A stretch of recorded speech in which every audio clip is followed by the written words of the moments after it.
Johnny Murray here. Welcome to Play Your Way, your weekly video game podcast covering gaming news, reviews, and all things gaming. I'm your host, Johnny Murray, as I already said, and I am joined with quite the cast today. As you can see, we have what I'm calling the quad box. I'm pretty sure that's just what they call it in production terms. The quad box. We got four rectangles, and we got four men on this podcast ready to talk about gaming. We have Isaiah, who hasn't been here in a while, but he's here. We have Austin, which is here a lot. And Hi, then, also Axu. yes. What's up? And then we got, in the first time forever, Christian. What is going on? He looks so... We got Christian here. Dude, I don't know. It's wraps already. My bad. It's curtains. We're done. Dude, I'm gonna lose my job, man.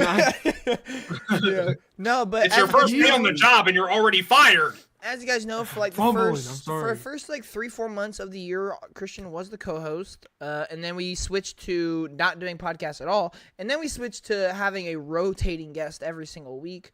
Isaiah, I think, was one of the first ones, if not the first one, in that newer format. And Austin's been here. Jordan's been here a couple times. He was going to be joining us, but unfortunately he had some things come up. He was not able to join us. But still, shout out to him. And Christian has yet to be in this podcast with the new rotating system. So this is his first time appearing. But I did in fact move. So yeah. yeah, he's done some transitional life experiences. So yeah, he has been Omega. But I was talking with him, and he does plan on showing up a little more often. But let's get talking about video games, ladies and gentlemen. We're here to talk about gaming because that's what we love. With all the negativity and drama in the gaming industry, it's so good to just talk about video games and have a good time. And luckily, we have quite the great topics to talk about today, because we're going to be covering the state of play that happened this week, which, I mean, I'm completely biased, so I can't even say anything, but, like, it was goated. And then we have 2025 coming up. And I know me and Austin are under the 100% conviction. Is that the right word? Conviction? English teacher? Is that right? No. What are you trying to say, Conviction. dude? Like, Conviction. I'm under. We are like, under the impression. Sure. There you go. Yeah. I would say yeah. We're conviction is definitely not the word you'd use for Bro, that. what are we going to jail? I was gonna say are- I'm under convinced, but I was like that's not how you say it. So I was like, conviction. Is that how you say it? No. Don't worry. Can we about get it. a new Dude, you're host? giving me a stroke right now. What are you? Let's get a new. Bro, get him out of here. Isaiah, Let's get a new host, Isaiah, thank you for not saying anything. The door. Sorry, no. The door's right there. Yes. Leave. Put the bottle down. Yeah, I'm gonna John. drive 2 hours just to leave out your door. Walk in and then walk out. Yeah, but we are going to be talking about 2025. Me and Austin do believe, as of right now, it is shaping up to be one of the most goated years in gaming, if not the most goated year in gaming. Whether you're super hyped for a bunch of games or not, which I know some of us here, we have a few, but there is so many massive franchises, and just the sheer amount of quantity and scale of how just many games and how big these IPs are, it's unlike any other year. Like, genuinely, there are so many games. Whether a lot of them will be to the levels of things like, you know, Tears of Kingdom, God of War, Elden Ring, stuff like that. There's so many, and I do think some of them will live up to that kind of hype and love. But yeah, so those are the two things we're gonna be talking about. So strap in, get your bag of popcorn. It's gonna be a nice beefy one. Bro, I say is like soul locked into the camera. He's ready. But yeah, so let's get talking. But first, we gotta do tradition. Oh my gosh, that was all. Oh my lord. Okay. So the question is, who's gonna go first? Who wants to go first? What have we been playing? Who wants to go? Go ahead, Austin. I'll go first.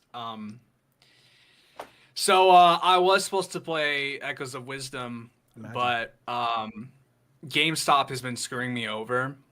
So I'm just gonna get it tomorrow. And I'm just gonna focus on it. I've mostly just been playing Dead Rising, remastered deluxe, and that's pretty much about it. I've just You once forgot again, to add Fortnite. I have not played. Oh my god! All right, we can lie, bro. We can lie. All right, whatever, dude. You know what? I hate it here. I've been playing that game. I haven't been playing anything else. I mean, I've been playing Smash, I guess, but that's because there's a tournament going on. So I've been watching and kind of playing at the same time. Um, yeah, that's about it. Because I was supposed to play Echoes of Wisdom, but I'm getting screwed over, man. Like my GameStop in the mall is like, oh yeah, it's supposed to come in at like 5. Oh wait, it didn't come in. So like, we don't know when it's gonna get in though. So okay. So Saturday, whenever they were like, we still don't have it in, I'm just like, I don't even like care anymore. I'll just wait till Monday to make sure it's in. Yeah. If not, Jordan has plenty over by my house, so just can't cancel your pre-order there and then go over to Jordan. Stupid. But so dumb. All right, we're gonna go to Isaiah. That makes no sense. But okay. Isaiah, what have you been playing, if anything? Well, right before this, I was actually playing Baldur's Gate 3 with my girlfriend. Boy. We've been on the same campaign for like 6 months. Yo, all 4 of us got to play it now. Yeah, Do we? it's a good game. That's Phenomenal the game. party size. That's the party size, guys. It's 4 players. Hey, unless you play on PC and then you mod it and then get like 8 people. Yeah, you can. You totally can do that. I don't know Yeah. how well that would run, but you totally do that. It runs fine. Tried it. Have you done it? Dog. Wow. Not successfully all 8 people, but we got 6. That's pretty Okay, good. well that's pretty well-rounded party. Yeah. Anyway, sorry. Other than that, I don't even know. Okay. Yeah. Well, so I've Isaiah, been- Yeah. I gotta ask you because you weren't on the podcast the week it happened. Black Okay. Myth Wukong. I know you were excited about it. I know you've played it. How far are you in that, and what are your thoughts on that? I'm at the start of the 3rd chapter, I think, the one with the snow. Yes. Um, I've been there for about a month. I played, I played for like a week straight, and then got there, and then like I took a break, but like Yeah. I haven't gotten back to it, but I have been getting the itch to play it again. So Fair. hopefully we'll progress soon. How do you feel But about I Black actually Myth? I love it so far. I think it's great. I mean, there's like minor things that like are a little annoying, like invisible walls, Yes. and stuff like that. But I mean, other than that, I think it's legitimately a really good game. So Awesome. All right, Christian. Actually, wait. Is there? Have you seen anything on Astrobot, Isaiah? Because I know you were interested in that. I have not. I saw that there's already like, not DLC, but like an update Yeah. for added things. Yeah. Mm-hmm. Yep. All right, Christian. What have you been playing? And I know what Christian's been playing. Yeah, I've been playing some Alan Wake. I bought Black Myth Wukong. I have not touched it since I bought it. But I have been playing Alan Wake 2. It's been in that mood. Fall is starting to creep around the corner, and I'm like, I want something spooky, so I started playing it. It's been pretty gas since I started. Started back. But other than that, been same as Isaiah. I have been playing Baldur's Gate. The new patch came out. It's pretty gas. It is gas. All the mods on there, pretty cool. Mhm. So yeah. Awesome. I mean, that's been it. Awesome. All right.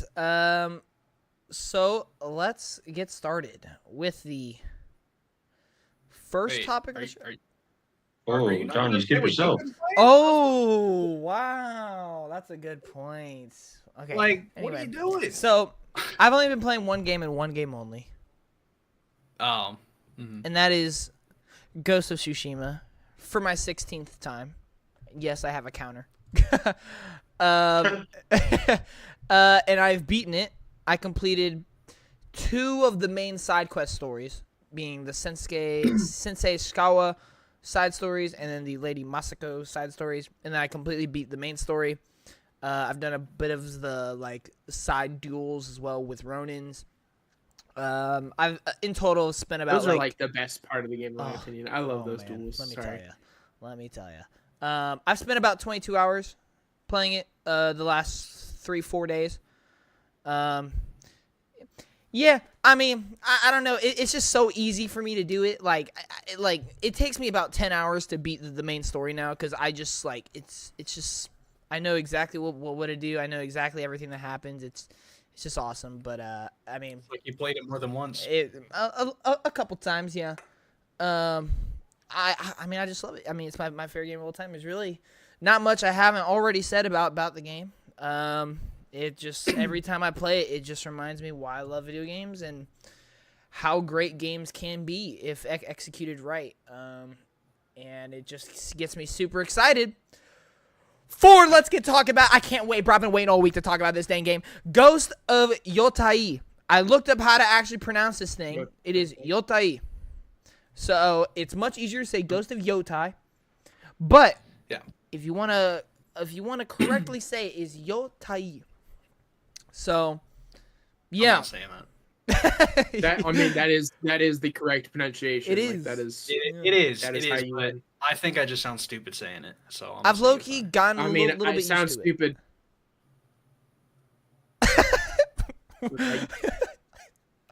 I mean, cares, you know, normal like hiragana, it's two syllables, like two letters. So yo tai. So we're gonna talk about the state of play, but I just want to start with Ghost of Yotei because obvious reasons, ladies and gentlemen.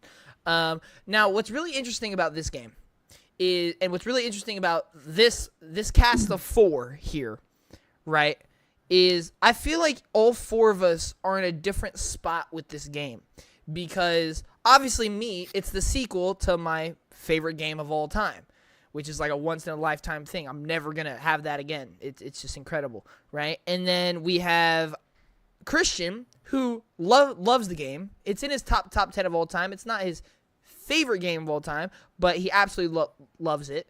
And then we have Austin, who has never played Ghost of Tsushima, but who is interested in it. And then we have Isaiah, who was not a fan of Ghost of Tsushima.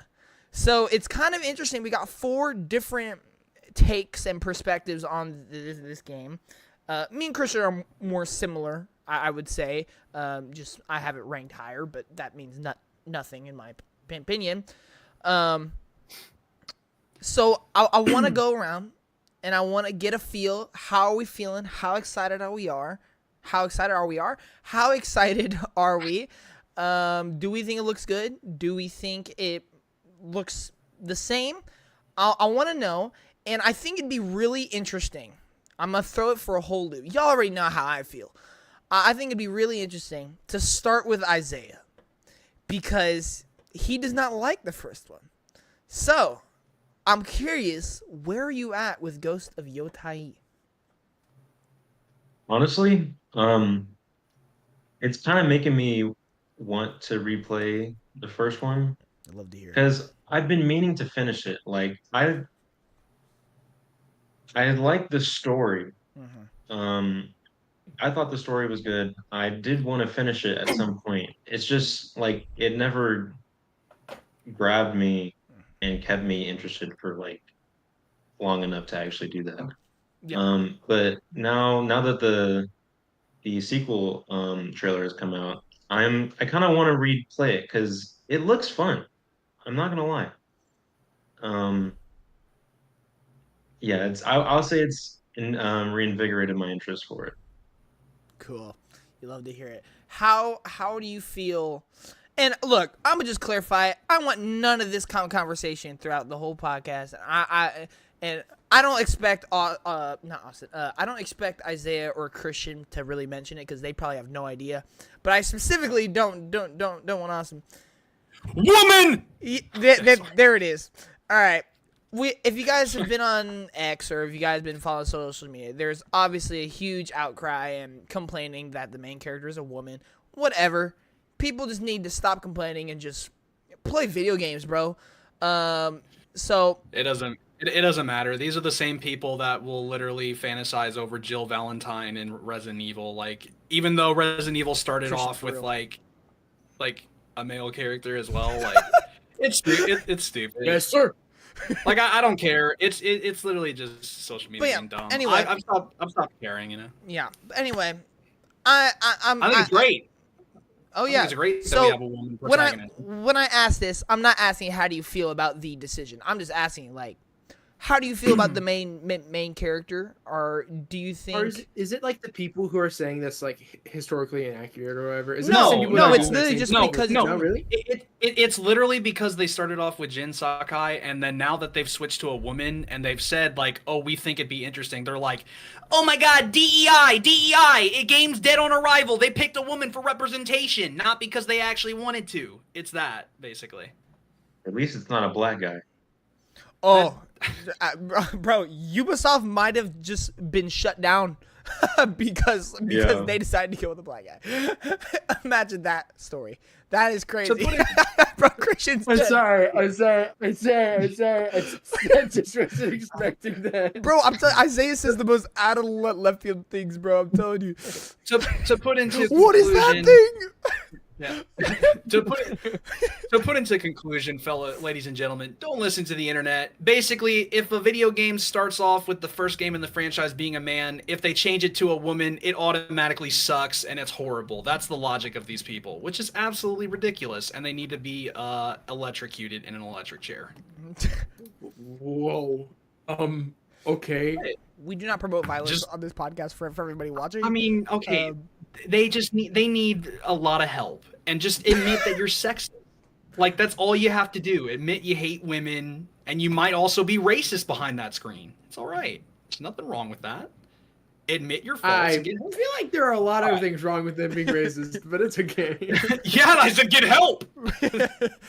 All right. So anyway, back to on topic here.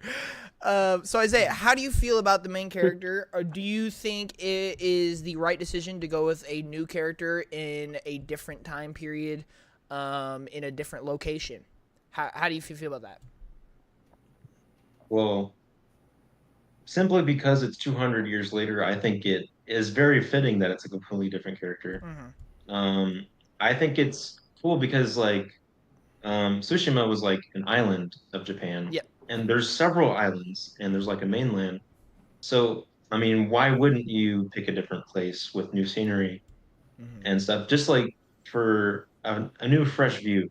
I think it fits. The only thing I don't really like is like her drip is kind of not there. I'm not gonna lie.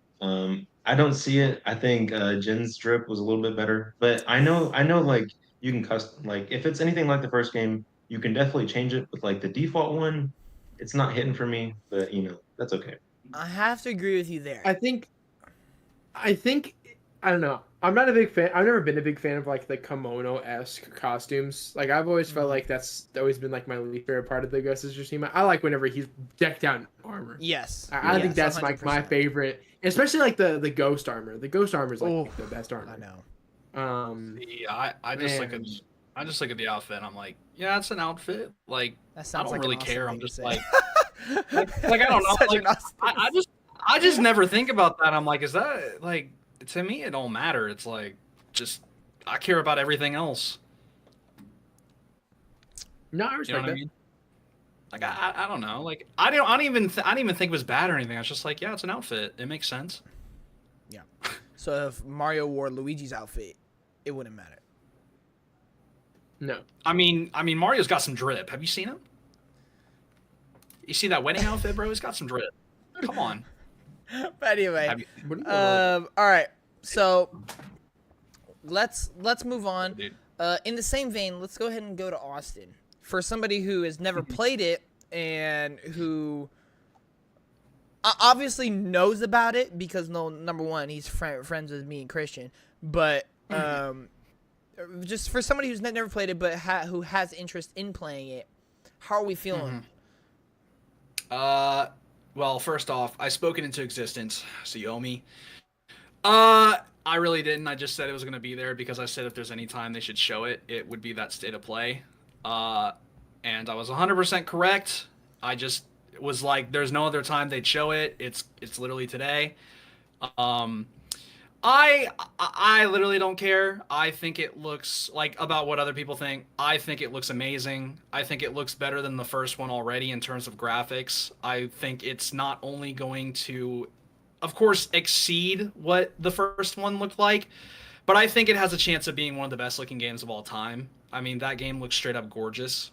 Just looking at it, like it. It really doesn't. I don't know. Like, I want to say it doesn't have as many like subtle changes as I think, but it like at the same time, like the more I go back and look at it, I just think it looks like absolutely gorgeous. Like it looks so good. It looks interesting. I like the route they're going with it.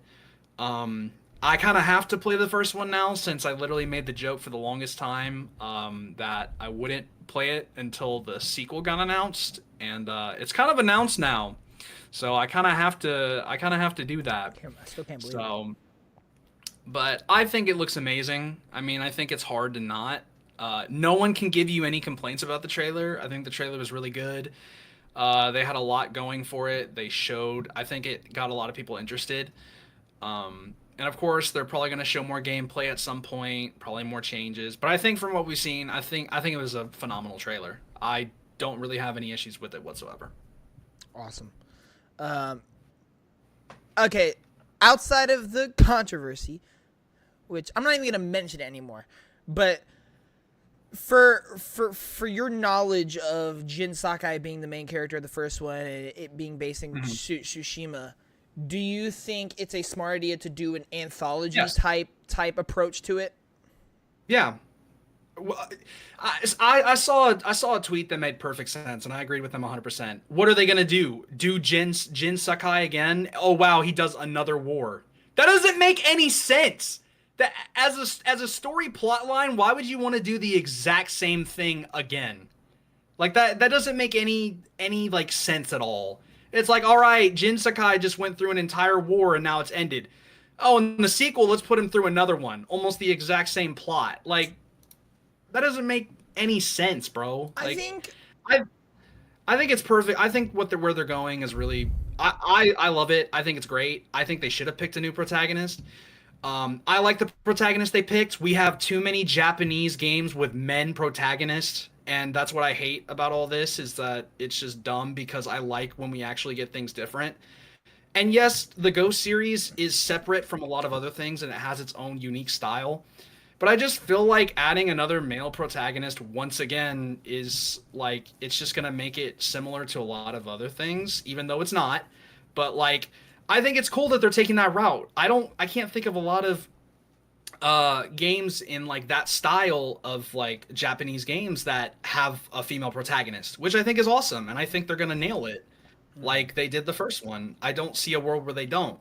And I think what's really sad as well is like I think they'll nail it because I've heard that there are other female characters that are in the first one that people love. I don't know this one chick, but I know there is one chick that everybody like loves to death. Like they love her. So I don't know why they would mess up this character. And I've actually seen a lot of people defend, saying some people are like, Jin Sakai's just all right, like, and they prefer the one girl over him. And I'm like, you know, it's so weird. But I think they're gonna nail it. I really don't see a lot going wrong with the game. But I think the decisions they're making, they make perfect sense. They keep giving reasons why. I think they're fine. I have no doubts, no worry. So. All right. All right, Christian. Hold and behold. Yo. How are we feeling about Ghost of Yotei? I'm very excited because and this is really weird for me to say because I kept making jokes about it whenever the game first came out. I think this could be a better Rise of Ronin. Yeah. Like, okay, so it takes place in 1603. Yeah. The firearm has been invented. We see it in the trailer. Yeah. Yeah. It is going to do everything that Rise of Ronin couldn't. Yeah. And Yeah, have better I mean, graphics. there's a lot of points in the trailer where I'm like, yeah, this is gonna be gas. Like, this is gonna be fire. The voice actor who is going to be voicing the main character, I love them. They're awesome. Bro, she's in they're a on bunch lot. of the- I didn't even realize how much she's in until I did research. Yeah. Yeah, they're in a lot. Like it is wild. She's in and- Dragon Age coming out in October 31st as well. Yep. They're also in Cyberpunk as one of the Yeah. major characters in a side story. They're in a bunch of different games, but you know, I really like them, and also this period of Japan, like Japanese history, is so cool because I've been seeing a bunch of TikToks on it, but I think I forget, it's like Miyato Musashi, the guy from a manga called Vagabond. Mm-hmm. It's based on a historical character, and so there's like a lot of theories that like he might be tied into the story too. And then I don't know. I'd like to see how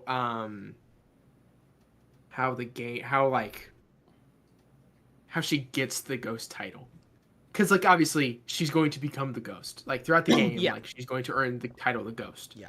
I'm interested to see how they tie that back to, like, Jin. Mm-hmm. And if we'll get a tie back or a callback to Jin, like, if that happens, you know? So. Right. And also, she uses 2 swords, and that's just really freaking cool. Oh, I know I it. can't even...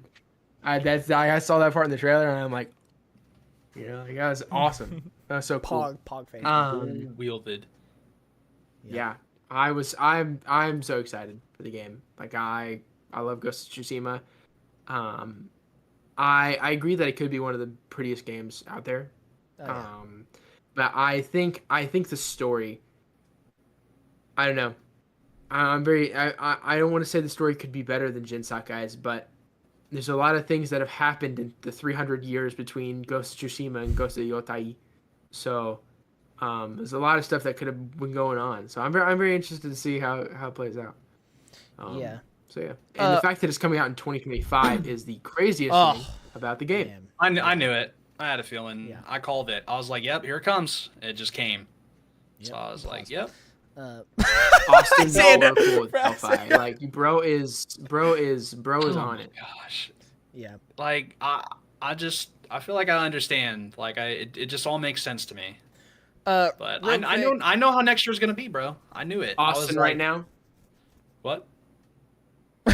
Yeah. Austin right now. Oh, I can't see if you're doing a face or anything. I was just okay. Um. It was funny to me. Um. It was funny to John too. So Yeah, I liked it. Funny. thank you, Isaiah. Honestly, it means a lot that you thought it was funny, Isaiah. I don't even know what you did. Don't worry about it. Good. So real quick, the actress for Atsu, which is the main character's name, by the way, guys. Erika Ishii. She or I don't know what she goes by. I think it's they. Yeah. They tweeted on X, which I love when actresses just embody like a role, like fully embrace it, right? And they tweeted, "I've dreamed of this my entire life, but I still can't believe I'm a part of art like this. I am the ghost of Yotei." And I'm like, see, that's such a ghost thing to say. like it really is. And for people who have fully played the game, you would understand exactly what I mean by that. So yeah, Ghost of Yotei. I'm gonna kind of bounce off a lot of the topics all three of you brought up, and then obviously give my just overall thoughts. I 100% agree with you guys. Visually, it just looks insane. I mean, the first game itself already is one of the best looking games out there. And while replaying Ghost of Tsushima this week, you know, it's interesting because I think if you say that Ghost of Tsushima has some of the best graphics of all time, I don't think that's right. Because when you're zoomed in on faces, when you're looking at face models, when you're looking at individual textures, I don't think any of them are to the level of like Last of Us Part 2 or even like Uncharted 4 or like God of War or Hellblade, right? But and this is why I say it all the time. Art style is what matters, because the art style in this game is what makes it look so much better. Honestly, this is one of those games that embodies the idea of the gameplay looks better than the cutscenes, because when you're in there, you're not zoomed in on each texture. You're seeing the wind blow. You're seeing the colors just mesh together. You're seeing the lighting go absolutely crazy. And it's just one of those things where, okay, it may not be one of the most realistic games of all time, but it doesn't have to be realistic to be beautiful. And I think this is one of those games that fully embraces the let's have an art style that is just pure beautiful, instead of trying to be the most realistic game out there. And I think that's what makes this game look so stunning, is they fully just commit to that. Let's make a game that has such a beautiful art style with amazing lighting and color in this Japanese setting, and it just completely executes on that. Real quick, did someone mute or something? Okay, I was wondering because like I heard a fan just like cut off. Like I don't hear a fan anymore. It like threw me off so hard. But anyway, so I agree with that. The game just looks absolutely beautiful. And then second off, I think to what Christian said, I agree that it's going to be really interesting to see what all they incorporate in terms of gameplay and what's new in this game, because we saw the firearm, of course. We saw the dual swords. We even saw a little flail thing, which I think that's going to be really interesting as well. And they've already said in their blog post that they're going to include more weapons, more just features, including they're going to have animals be a bigger focus as well in this one, which I think we're going to get a wolf companion. I'm almost positive just based off the trailer that that's what they're kind of hinting at, which I think could be really cool. Having a companion like that always just helps flesh out things. So I think that'll be really interesting to see what kind of gameplay stuff they have. And then, of course, the big thing, and if y'all know my love for Ghost of Tsushima, y'all know my favorite part about the game is its story. That's what made me fall in love with it. Of course, I think the visuals are top tier. I think the gameplay is top tier. I think the music is top tier. But the story is just so powerful. And even I played through Ghost of Tsushima this week with my sister. She was in town because of the hurricane in Florida. She lives in Florida, so she had to come in town because of that. And usually whenever she's over, she always sits through and watches me play a game all the way through, because she likes experiencing the story. She doesn't like playing games, right? Unless it's Hogwarts Legacy or like The Quarry or something, where she just gets to like make choices and stuff like that. But she watched me play through Ghost of Tsushima, and she literally said that this game has some of the most amount of emotional moments, like, in any game she's personally seen. Like, she said there was no one moment that she would consider one of the saddest moments ever, but it's like every like couple hours you're seeing a moment or scene that just like hits deep and that has so many underlying themes and points that it's just like it just you can't help but feel attached to these characters and the story. She even went through after the game. It was like, man, if I had to make a top 3 sad moments of this game, I don't know what 3 I would choose. Because, and I think that's a testament to how good the story is, because there are so many moments where it's like, you can pinpoint that one moment that I cried, right? Whereas in this game, you could pinpoint a few moments in this game. And I think that's a testament of how great this game is. 16 playthroughs later, and there are still moments where I'm like dang near on the edge of crying. because they just hit hard, and mixed with the beautiful visuals, the amazing storytelling, and the awesome gameplay. It's just a masterpiece. It's a masterpiece at what it does. And I think this game could execute just as well. Now, here's the thing that I want to talk about. I know me and Christian talked about it a little bit on Snapchat, and so we might do a little bit of bad back and forth here, but also Austin and Isaiah can pitch in just of their knowledge of stories in video games and just the way video games can progress and evolve. And I think even, I don't know if it was Austin or Christian mentioned this, but, you know, in terms of the story, I'm not going to say it's going to be better than Jin's. I'm not saying it could be as good as Jin's.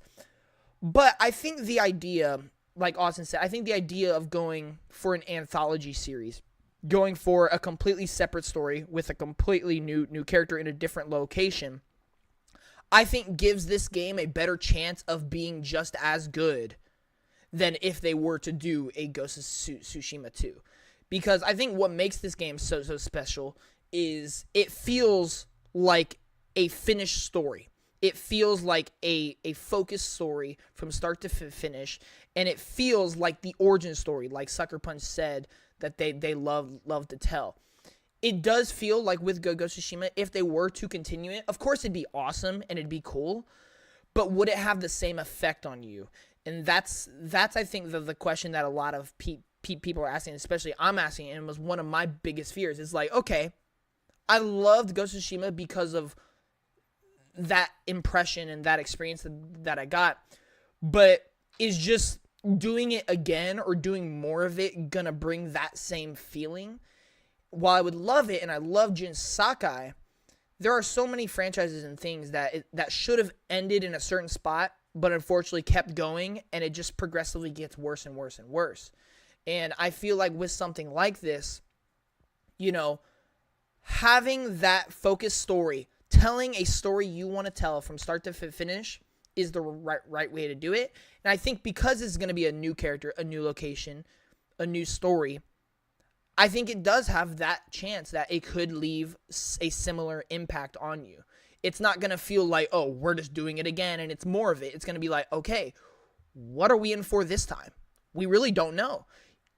Christian said, I don't really know what to expect from the story, how she's going to take on the role of the ghost.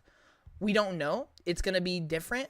And that's what I love about it, because, and to Austin's point, this is what I wanted to bounce off of the tweet he said he read. I don't think the story is about the war. I think the war is used as a plot device for sure, but the story is about Jin becoming the ghost. And therefore, I think if they were to do a sequel to Jin's story, it wouldn't be about a war. It would be about, you know, him as the ghost, because this whole game is leading up to him fully embracing, accepting that he is the ghost of Tsushima. Therefore, we have yet to get a game where he has fully embraced that, like he is in his prime ghost era, right? And so I think a sequel would focus more on that rather than him becoming the ghost. But I think him becoming the ghost is what's so emotional and powerful about it. And that's why I'm excited for this sequel, because we're going to see that again, but through a different complete angle, perspective, and hopefully a different way. I hope it's not just the same thing. Oh, a war is coming, I have to use different tactics that isn't according to our code of honor. You know, I hope it's something different. And from what we've seen, it seems like they're going down that path. With, in my opinion, I compare it to John Wick, where for the first two movies, he was the bounty hunter. Like, he was the guy going after everybody, and he was hunting down everybody. And then in John Wick 3, it was the role flip. Everybody was going after him. And that's kind of what it sounded like from the trailer. She came to the island to hunt, and now every Ronin is hunting her. And so I think that could be very interesting. I don't know how they're going to play into that. But, yeah, I don't know. As you can tell, I just went off, like, ranting about it for quite a while. But, hey, that's what you get when you love something so much. But, Yeah, does anybody have anything else to add, or do they want to bounce off of anything that I said? Terrific. All right. So anyway, Wait, did you say my name? no. Wait. Oh. I just it got really quiet, and you said terrific, so I thought you had like said my name, and I thought you were waiting for me because no one responded. Okay, my bad. Because everything that I had stated had been said, so I was. Yeah. I was watching something. I just had to watch somebody win. Wow, in the middle of a podcast, dude. Bro, he was You're he was doing going some- on something over there, Christian. We can see the light. Yeah, I have no idea. Don't what you're even. talking about. Oh my gosh! Fire this dude! All right. I have no You idea. don't even show up to work. I Get don't. outta here. No. So I have a question for Christian real quick before we move on. What's up? Because I think my whole point of that, there are so many moments in this game that are so emotional. What would you say are your most like emotional moments throughout the game? I think number one. Without is spoiling definitely- anything. Without spoiling anything. Number one's definitely going to be the end of the game. That yeah. final bout, that final choice is really like it's probably like could be and is in both aspects the saddest thing in that game. And then obviously there's a I think it's probably it because everything else is a bit of a spoiler that I don't want to give away, but there are some deaths in the game that are pretty substantial. It's one that I can think of at the moment, and then a conversation between Jin and his uncle. Lord Shimura. Right before they're about to go through a big fight was like, I know. Yeah. yikes. Yeah. Yeah, that's the best way I could put it without spoiling it. Yeah. It's that's probably my Isaiah, favorite. what is your? Because I know you haven't fully. Where are you in the game? Like, how far did you get? I don't even think I freed the uncle yet. Oh wow. Um, Okay, so you're but really I did early. I did a bunch of like side Oh. I was just doing I haven't even touched like the main story. Like I just did a bunch of side stuff before I even got Okay. to that. Okay, so you're like Kai. I think I had just got the grappling hook, Oh I okay. think. Okay, cool. So So okay, so far, what is your favorite moment so far? If you remember. I think honestly the intro was probably my favorite. Like when That's a good one.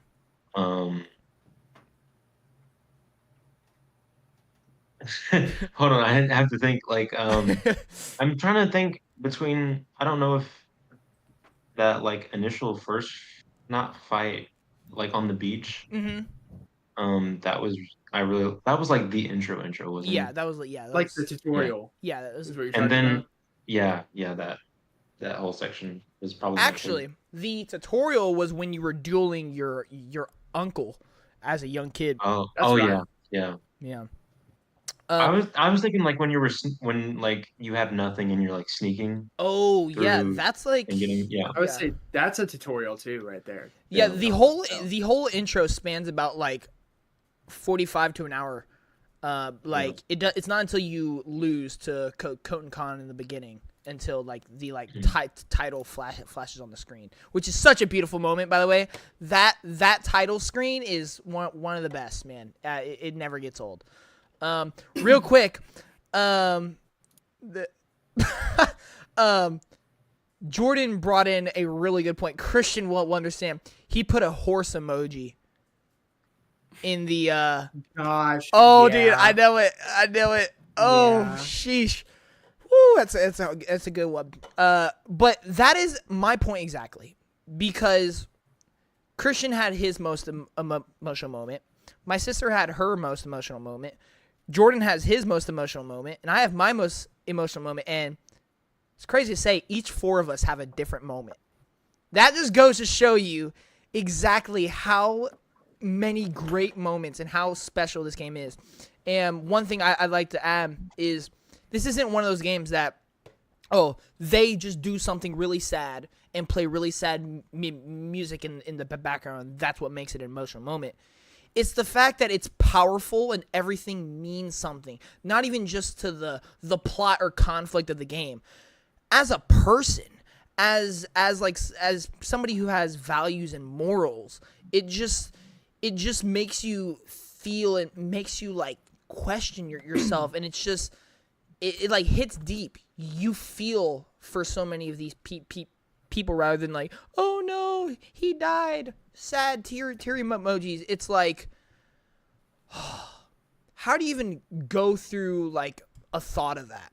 How do you even like go through those feelings? How do you decide what's right and what's wrong in some of these moments? They're playing through it again for my 16th time. Every time I question who's the good guy and who's the bad guy in this situation, because there was a lot of things where I could say Jin is low-key a bad guy for doing some of these things, but then you go to the other characters and you're like, oh, but no, they did some bad things. Oh, but then they did so much better in this situation.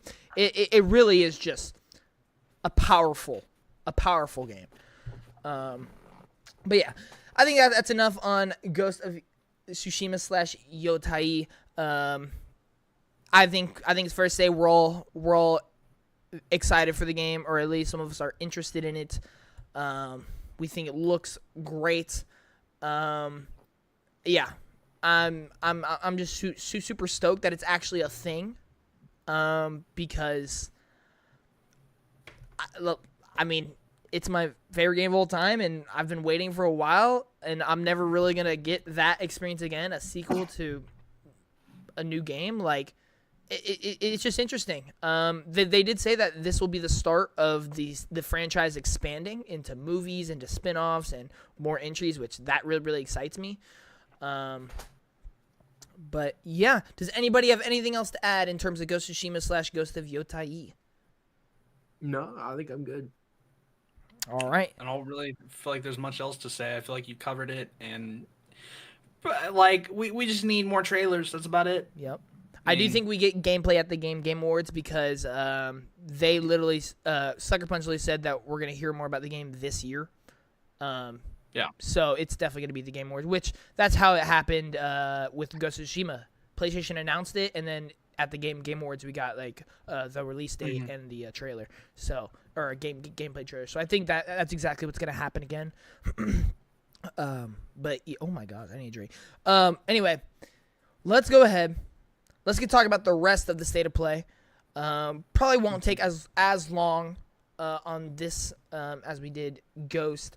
But real quick, has everyone watched it fully? Has everyone watched the state of play? No. Yeah. Austin, shut up. I know you have. I watched a video recapping every game that was announced. Okay, fair enough. That works. So let's just go around. Let's just give our initial impressions. Let's give like what would we like grade the show on in terms of like a tier list, like A, B, C, S, whatever. And then let's give our 2 favorite things at the show. And I will start with including Ghost of Yotei. Not including Ghost of Yotei, which makes it much trickier for me. But so let's go and start with Austin, since he hasn't talked in a little while. All right. As a PlayStation event, if you put it up against every single thing, I'm gonna give it a B. But I think for a state of play, my experience was an A. I liked a lot that was shown. I don't care that a lot of it was DLC. That does not matter to me as long as it's fun and it makes me go back and play a game. I think that's really good. And yes, you could argue as well, it could just be updated on Twitter, but I enjoyed it. I got sold on a lot more games than I was already sold on a lot, but it just sold me even more. So I'm pretty content with that. I also thought the last 10 minutes went crazy. I thought it was good, man. I really enjoyed it. I think it was a good state of play. I don't want to say it was amazing or anything. I think it was good. We've definitely seen better, but like I really enjoyed it, man. Like, I don't know. All right. Christian, how you feeling? Honestly, such a solid event, except for like the right before the end. It kind of dragged on for me. Um, Mm-hmm. like right before Ghost of Yotei. Yotei was Oh, like the whole announced. PS5 Pro thing. Yeah, obviously we know my opinions on that, Mm. um, but I mean, other than that, solid A. Like I'll be honest, like a lot of the stuff that was shown in there was like getting me pretty hyped for a lot of games. So it did its job well. Yeah. So Isaiah, or wait, real quick, what are some of your favorite things? Actually, we'll wait for that. Well, because Austin didn't mention that either. Isaiah, how you feeling? what a horrible post.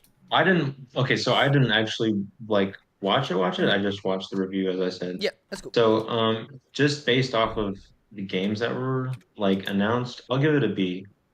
A lot of them I didn't really care about, except for like two. Right. Yeah. Okay. Cool. I mean, yeah, for myself, I pretty much agree with all you. I think first day of play, it was really good.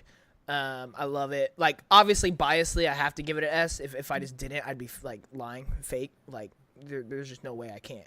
But I think like, outside the fact that Ghost of Yotei was there, I agree with Christian. I'm more of like an A.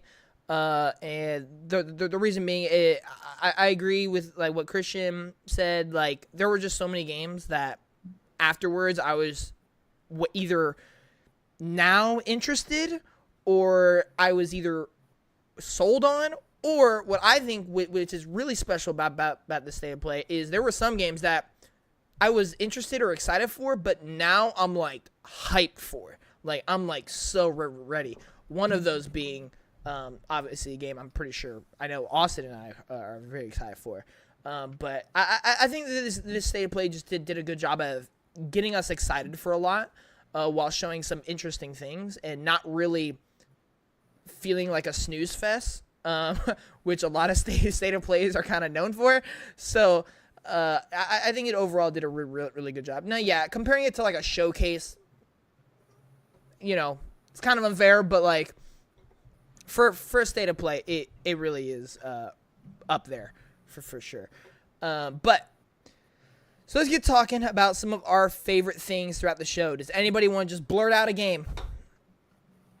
Dynasty Warriors Origins. Let's do it. Dynasty Warriors Origins. Well, he said blurt it out, Christian. That doesn't mean raise your hand. Well, yeah, he asked if somebody wants to, and so I raised my hand. Yeah, he said if you want to blurt out an answer, Well, yeah, but he was like, if you want to. I'm like, I want to. I'll do it. And then Isaiah did it. So Isaiah won, but Isaiah did win. You lost. All right. So Dynasty Warriors Origin. What do you have to say about that, Isaiah? That stuff looks gas, bro. Oh my god. It looks, at first I thought it was like some like total war game or something. And then once he got off the horse and started hitting several enemies at a time, I was like, there's no way that they're like it if they make the sieging system fleshed out, I think it's going to be such a fun game. Yeah. It's going to be so good. And I've been looking for a good Dynasty Warriors game for a while because 9 was not good, in my opinion. It was not great. But I'm excited for that. Awesome. Christian, are you interested in Dynasty Warriors at all? well, yeah, I like Hyrule Warriors, and I think that's the same people who make it, right? Or is it the same people, or is it the same? Hold Not on. the same people, but it's the developer. same It's the same formula. genre. Yeah, it's the same system. formula. Yeah. Well, then, I'm interested in it. I think I'm always down for a good I don't know, hack and slash was the almost Yeah, it's like a always down for a good that's like hack it's a hack and slash of hack and slash. That's like a it's the hackest of slashes. Like it's there you go. uh, but yeah, Austin, how do we feel about Dynasty Warriors Origins? Oh, hold on. I forgot the name of it, and I was trying to figure out like.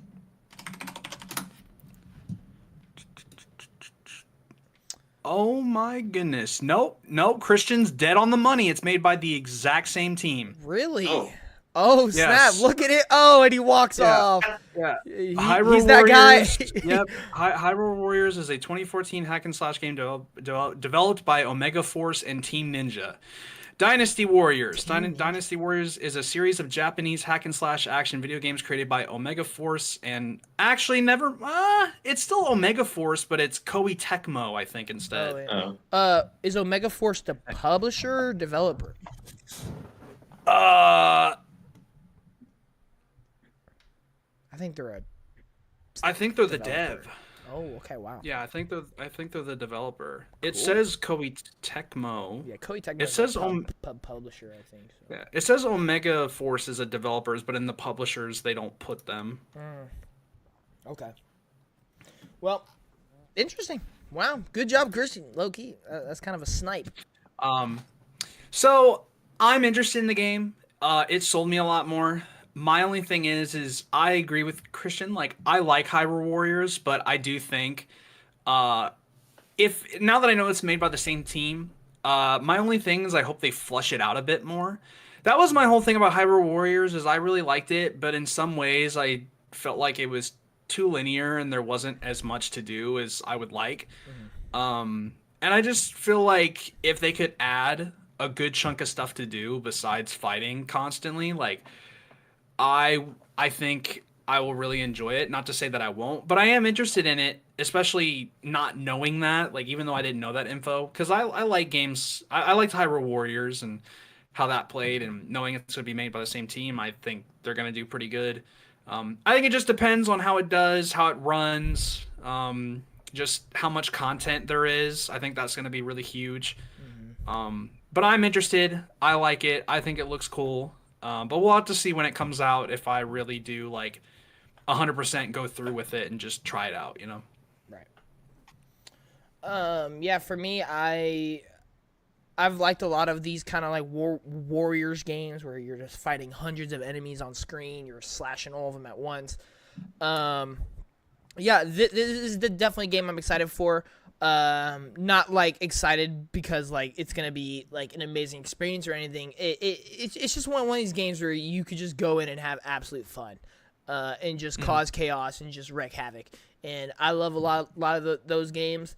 But I also do agree with Austin. You know, like that's great and all, but there is always that certain level of, okay, how can they not make this repetitive or feel like kind of flat in a lot of departments? How can they flesh it out and feel more engaging? Because if you have a gameplay system that feels super fun and engaging, mix that with awesome progression, a decent story, you know, it then lays the groundwork for a very fun experience. And I think that's what they could do here. But also, like with what Isaiah said, you know, like this game looks gas. Like having so many, like, just the whole war aspect, like seeing all the enemies rush at each other and you like jump off your horse flying into the field of like hundreds of enemies, like it just seems really cool. Like it just seems really cool. And yeah, I'm really excited to see what this game has to offer. Yeah, we'll see how performance is in terms of like frame rates and stuff like that. But yeah. I'm sure it'll be fine because it will be on the modern consoles. So we'll see. I mean, if they have games like these on the older consoles, I mean, I'm sure that they can at least somewhat get it running on the newer ones. But yeah. All right. Does someone want to say something else? Blurt out or forever hold your peace. Alan Wake DLC. Alan Wake DLC. Oh yeah, here we go, baby. So first of all, I'm gonna just go and say it. Isaiah, you need to play Alan Wake 2. It needs to happen. Mm-hmm. It needs to happen. Play the first one first.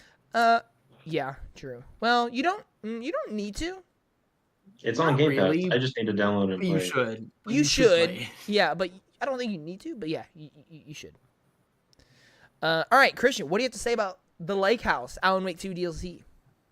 Bro, it's two of the best games I've played coming into one. It's Oh yeah. very Control inspired. It It's is. Control is another Remedy game, and you can tell as soon as the trailer started for it, that it was going to be Control-esque. It talks about the Federal Bureau of Control and everything, and that's, oh my gosh, such a cool start.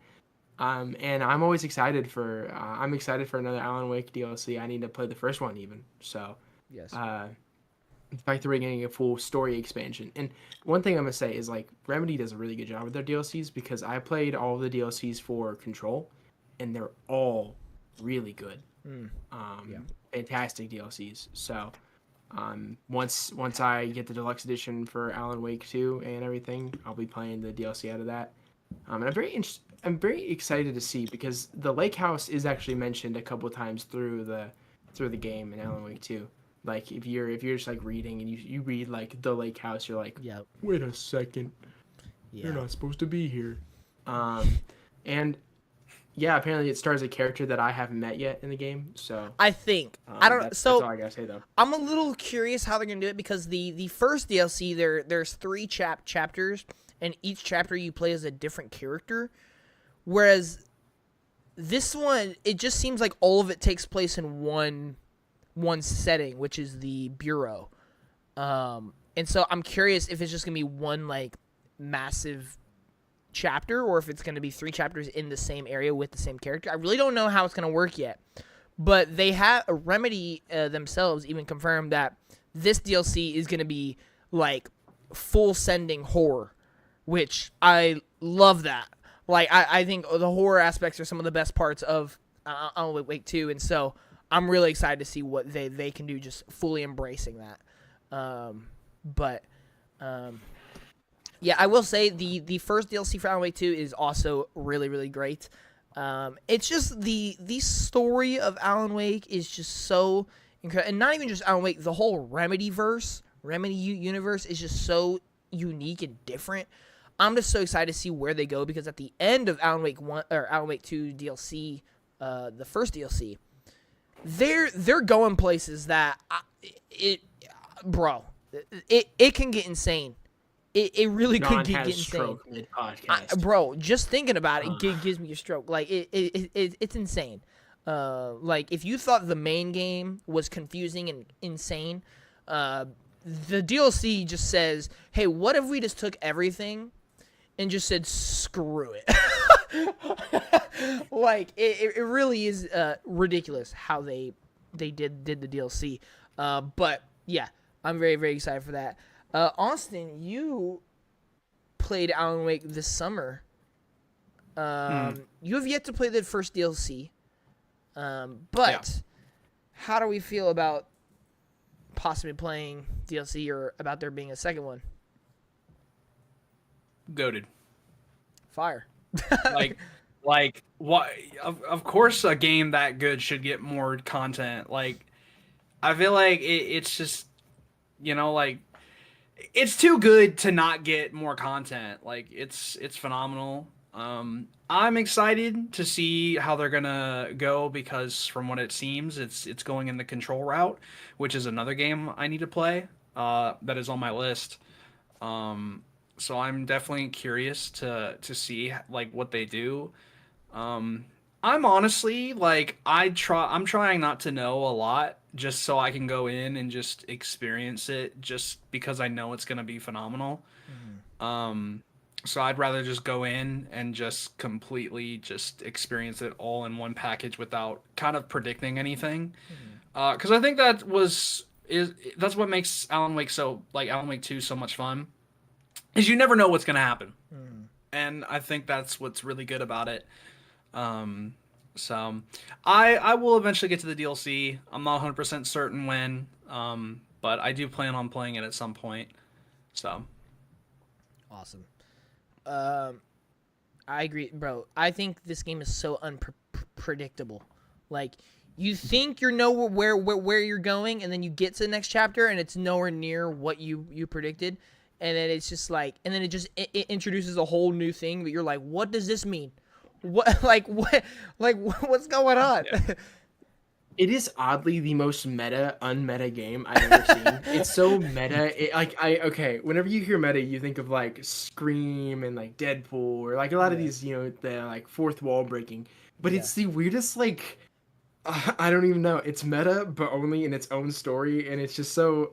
I don't know. It gives me a stroke half the time. Like, because it's like I'm trying to connect dots, and I'm like, I can't connect them. There's nothing here. Like, guys, what is going on? Can you imagine if Alan Wake just like the character Alan Wake just fully committed to fourth wall breaking? So he's like, in my writing, I said I this, wrote this but in story. reality, I have no idea what I'm talking about. It's just like that's how I feel right now. It's Words like are just appearing on the sheet. yeah, you're saying some really cool stuff, and I'm into it, but I have no idea what you're talking about right now. Like it's just so awesome. Isaiah, for somebody who has not played any Alan Wake, have you played Control? Yes. Oh, okay. What do you think of that? I thought it was mid. Oh, I respect it. Nah, I can't get too mad. okay. I respect I it. mean, I got it. I don't know. Like, maybe I'm just not intelligent enough to understand what's happening. Because most of like, I got, I played like, I put like 20 hours into the game, and at that 20-hour point, I still had no idea what I was even doing. I didn't understand the story at all. Like Christian it really was so just I get that. confusing.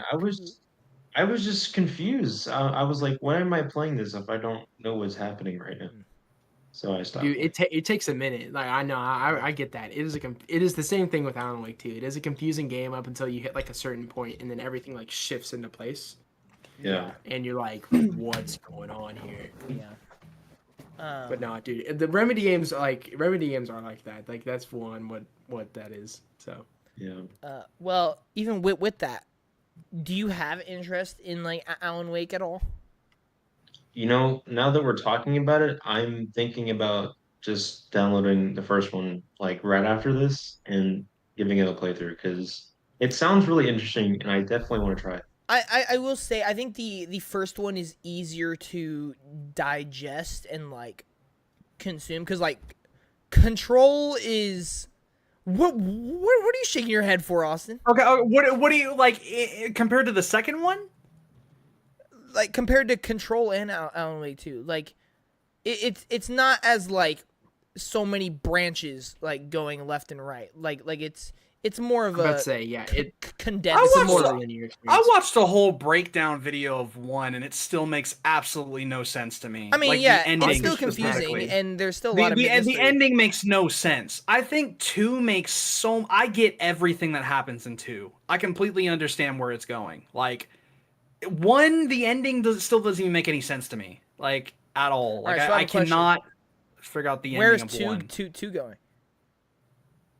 I didn't say I knew where it was going. You literally just said. What I meant was like I understand like what is happening, What's but I'm happening? not predicting like what's next. John, can we hurry up and just go? Like Jesus we're gonna Christ, cut get off 4K. of my nut. All right. All right. But anyway, like I said, I think Alan Wake 1 is more of like a. It feels like more of a standalone game than the other two is what I'd say. But yeah, I mean, I recommend playing Alan Wake 2. I will say in terms of like gameplay, I think Control and Alan Wake are very different. Control is more of that like I would say like action oriented, whereas Alan Wake is more like Resident Evil-esque kind of way. But yeah, I think you'd really like it. But yeah. Anything else to add for Alan Wake, ladies and gentlemen? Yeah. All right. Well, Austin, it's time for you to board out a game. Well, what do you think I'm gonna say, man? I mean, I already know what. Well, I know what you should say unless you take a left turn. What do you think I'm gonna say, man? Monster Hunter Wilds. No, absolutely not. Are you stupid? Nier Automata DLC, Stellar Blade, bro. Like, what are you on about? Good. 'Cause I wanted to say Monster Hunter Wilds. You know, yeah, I know. That's why I was like, I might as well just talk about it. Actually, no, I'm not gonna talk about it because this is gonna be me glazing it. I want to talk about the Midnight Walk. Oh snap! Midnight Walk. Isaiah's The Midnight face, Walk bro. was awesome. I'm Isaiah's sorry. face. Austin, have you ever gone It for a does walk look at pretty midnight? good. Yes, many of times. Okay, good. Why did you ask me that specifically? Because I'm about to ask you, how do you feel about the midnight walk? Dude, I mean, it's in my top, like, however many I have most anticipated. It's on the lower end, but I love its art style. It's on the list, guys. It's on the list.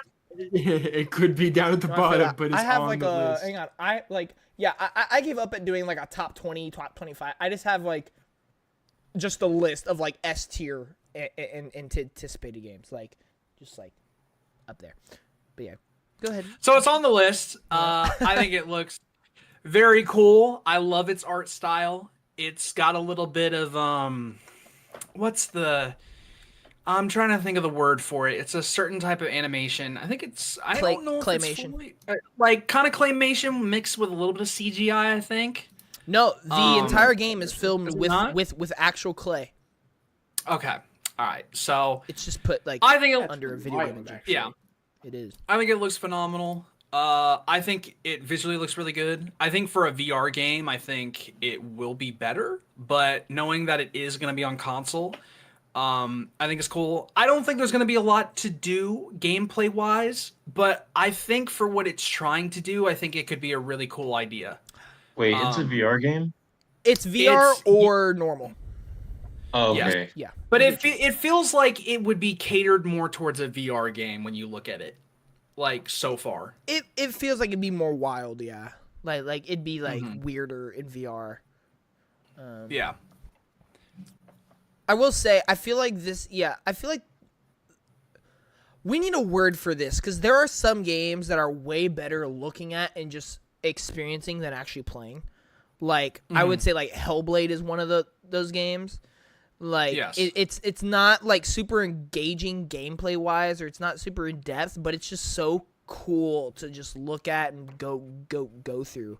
And the concept and ideas are just outstanding. Same thing with Plucky Squire is the way I felt. It's like, it's so fun in terms of the ideas and everything, but like gameplay is not like the most engaging or fun thing in the world. But I don't know. We need a word for that. I don't know how you would describe it other than making comparisons to other games. Like a lot of people just call it a walking simulator, but that's not what that is. A visual novel. No, that's not what that is either. No, that's. I would say it's more of just like an interactive story. An interactive like novel? Like an interactive novel. No, No, it's not a novel. No, that's like It's like As Dusk Falls. It's like a ton of text, bubbles, and all that stuff, and no. But how do you guys? Isaiah's stare is how I feel right now. Huh? What? Isaiah's stare is how I feel right now. Just Isaiah gets lost in the sauce, bro. He's there. But how do Christian or Isaiah? How do you both feel about the Midnight Walk, if you even remember it? I don't think Isaiah knows. I do. I think it looks pretty cool. Oh, you do? Yeah.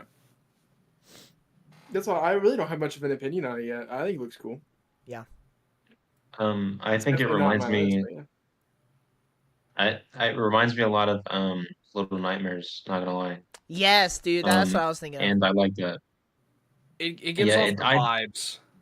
Yeah, I'm interested in it. I'm probably not gonna play it, but I'm definitely gonna watch someone play it. Yeah. Like I want to just see how it works. It better be me. Bro, Isaiah's staring at the camera just gets me every time, bro. I swear. I'll be honest. I almost cracked earlier because his face, he looked mad, and I was looking at everyone. I looked at your face, and I looked at mine. Then I looked at Christian's, and I go up to Isaiah. He's like this. He's just Bro, he's locked in. He's locked in, bro. Bro, he's exploring his brain right now. I'm just actively listening Yeah, I feel while that. staring into space. Oh dear Lord. God. I love you all. All right. All right. I guess I'll go ahead and blurt out something. Well, since Austin didn't take it, Nier Automata Stellar Blade DLC. No, I'm just joking. I will say I was gonna. Well, you haven't even played Stellar Blade. Well, I was gonna say I almost bought it the other day because I was in. You played the demo. I did play the demo. Why would you not just borrow it from That's me? basically playing the Because game. you took it back. I could just give it back to you. Yeah, but I got other things I'm doing anyway, so yeah. Then why buy it? Well, I'd rather just wait Why not? for DLC at this point now. Which is Alright. not true. I'm gonna play it in December, but because I gotta do my awards for the end of the year. But but no, I'm not actually gonna talk about that. Let's talk about it. Monster Hunter Wilds. Here it is. Christian, you're killing me, bro. You're killing me, man. I legit, he was so still. I literally thought he like froze his. He's like Drax. My movement is so slow. You don't know if here. If I stand so slow, I'm invisible. Monster Hunter Wilds, man. First off, my goats, Capcom, they are just a different breed. They're a different level. I don't understand how they have so much quality and quantity. They're hold on. We need to address the elephant. Isaiah, why are you shaking your head right now? Monster Hunter Wilds makes me angry. What? Oh, okay. We're Elaborate. gonna have. Hold on. Whoa. Before we elaborate. All right. Mid-take incoming. I want to know his point. Nah. Why isn't it? All right. Hey guys. So before they showed a new trailer at the State of Play, and they confirmed a release date for February 28th. 8th. Yeah. Yep. And which is super hype, and the trailer they showed was easily, I think, their best trailer yet. For me, I was excited for Monster Hunter Wilds. Like, it was on my most anticipated list, but it shot up like 20 places now, to the point where you'll hear it later, but it is in my top 5 for next year now. Here's what I'll say before we get into this elaboration.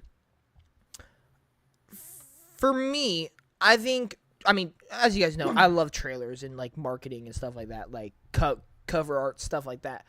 I think it's such a great achievement when, and I've explained it multiple times, while I was always excited for Monster Hunter Wilds, it was never going to be one of those games that I was like on the edge of my seat counting down the days till, because Monster Hunter is one of those series that it takes a commitment. Like, it's almost like a Souls game, just without the difficulty, but you have to commit, because unless you're willing to spend at least 50 hours in the game, it's going to feel like you're getting absolutely nowhere, because it is a grind. It is like time consuming. You have to keep on progressing just to feel like you're doing something important in a way. But they do it in such an interesting way that's unlike any other franchise, and where you just keep leveling up, and it's fun while doing it, and it's cool. It's fascinating. But I think it's an achievement when I have that mindset, and because of that trailer, I'm so ready for that commitment. like I'm so ready for that grind now, where it is one of my most anticipated, because I think it just looks so dang awesome, and it looks so dang good. But apparently, we have a differing opinion here with Isaiah. So Big Boy Big Boy Show, what do you have to say about this? Honestly, like, I agree with everything that you're saying. It's just Except it's trash. that's what makes me mad. But That's it's what just makes me not mad. Dragon's Dogma, though. Like, the game looks amazing, but that's what makes me so mad, because it's very clear where, the excess budget for Dragon's Dogma 2 went. It all went to Monster Hunter Wilds, bro. Like, low key, they cooked with the game. But They Why used did they all the cook this Rubber Dragon ingredients. Dogma? I mean, it's Low-key. like when They a Capcom, it's like their second or number one biggest selling franchise. They're gonna have more money to put towards it. I mean, you know, like I still I think would Dragon's say- Dogma deserves some love, dude. That was such a cool game. it does. It does. I like too, but there Yeah. is a lot of issues that shouldn't be a problem. Like, Yes. I enjoyed it. God, there needs to be rideable mounts, animals, something. Because, God, it's so annoying traveling 4,000 miles every single time you have to walk. Yeah. Honestly, Ugh. I'm not a big fan of walking, I guess. I don't. Dude, and then if you want to teleport, you always have to get rift crystals, which aren't easy to get. Well, actually, you could just mod the game. I don't play on PC, brother. Actually. I think game for game, I think Monster Hunter is Capcom's most successful franchise. But I think like Resident Evil is their highest selling, but that's because they also had way more entries. But like I think like game for game, Monster Hunter is their most successful franchise. Especially in Japan. That game is insane in Japan. Like It is. game is low key bigger than Mario in some degrees. Like in Japan, like it's insane. But very interesting take, Isaiah. So you think the game looks great? Yes, You're I think it just looks jealous.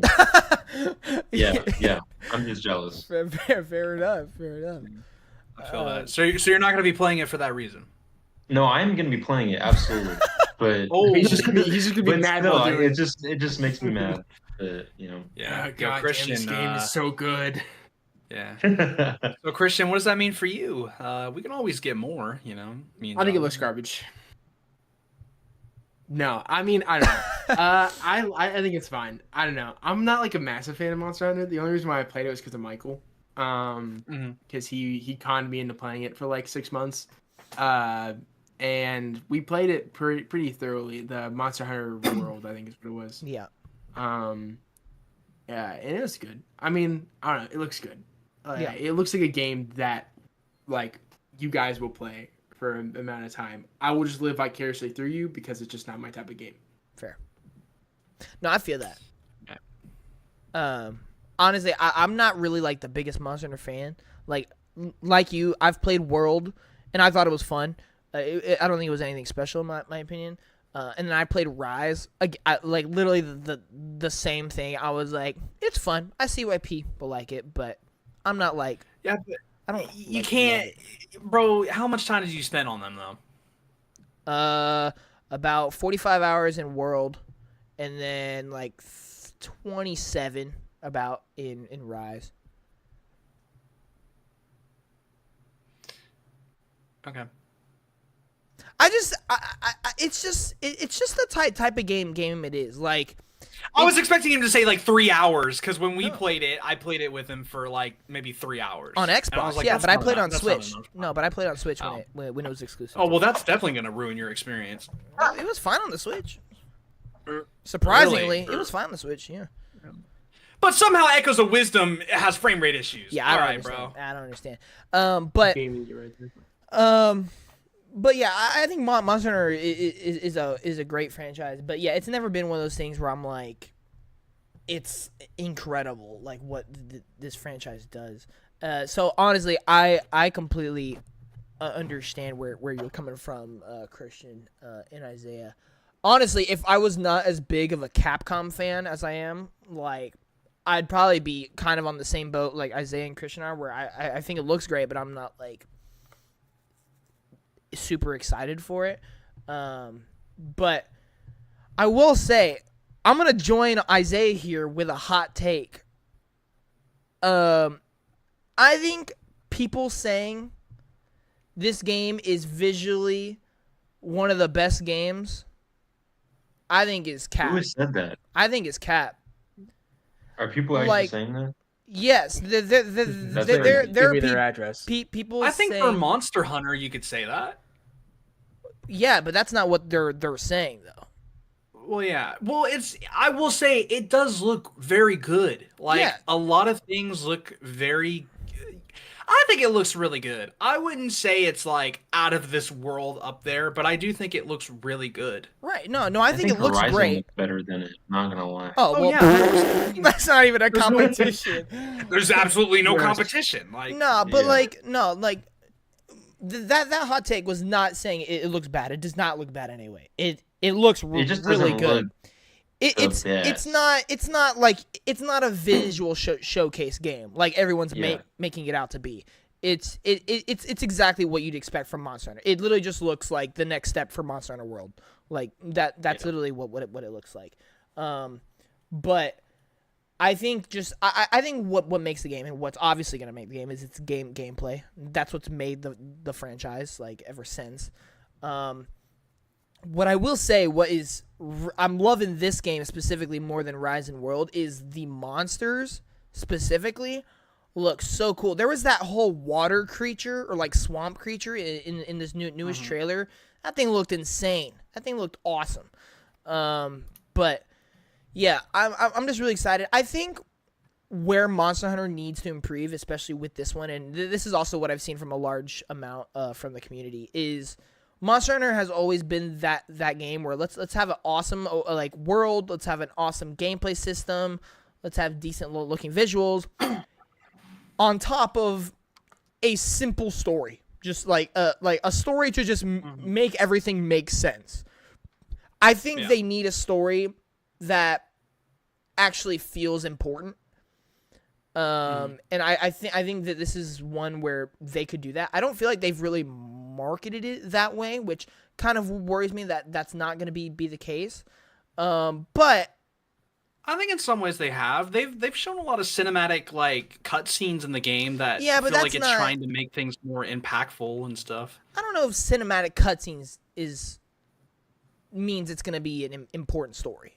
No, but I'm saying like I feel like they're trying to make a little bit of an emphasis to make you care, you know, like there are literal scenes where it's like, you know, dialogue between characters and certain actions happening. Like 1 second, you know, characters will be fine, and the next moment it's like, oh, someone's been absorbed by a tornado and stuff like that. Like I personally think there are times within these trailers that they have tried marketing the story a bit. I don't think it's been insane, but I do think there are moments where they do that. And I do think I'm going to say now I think they are trying to focus more on a story. I'm just going to go ahead and take that guess just from what I've seen.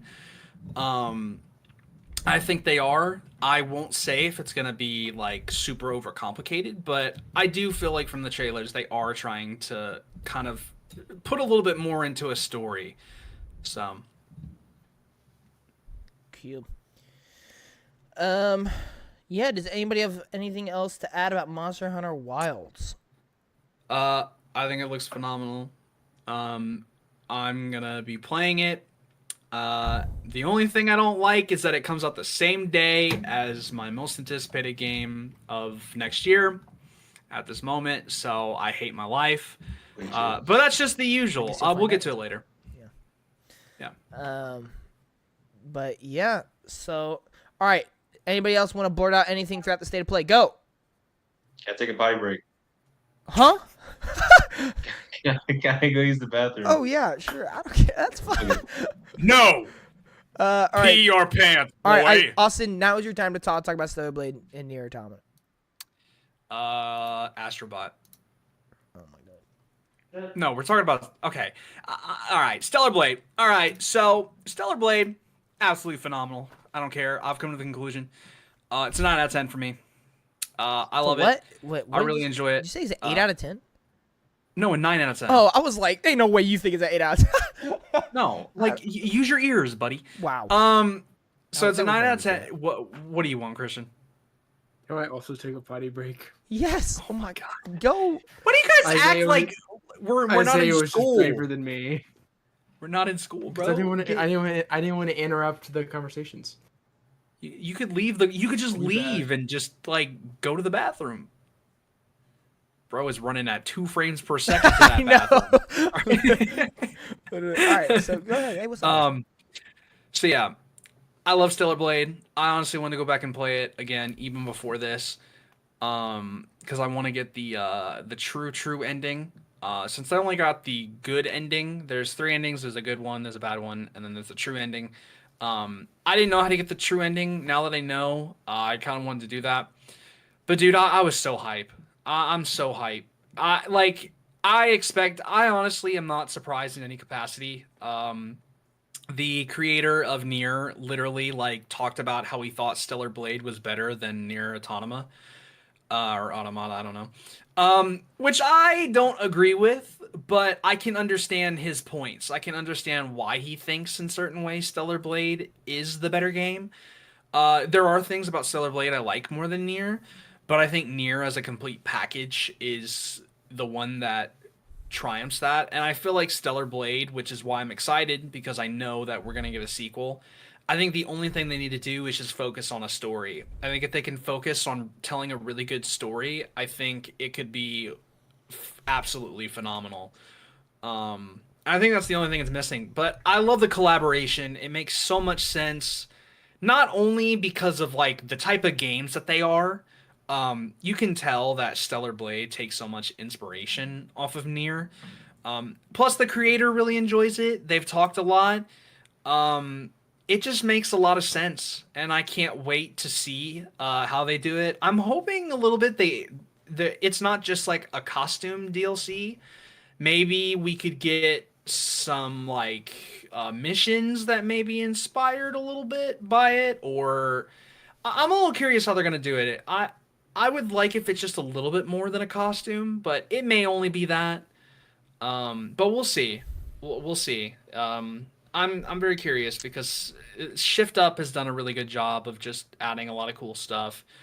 They had a summer update, which is really cool. New outfits, a whole like little beach area with new music, which See, slaps. you're missing the whole. You're missing the biggest part about this whole announcement. Photo mode. Yeah, Yeah. it's over. Yeah. It's over for society. It was bound to happen.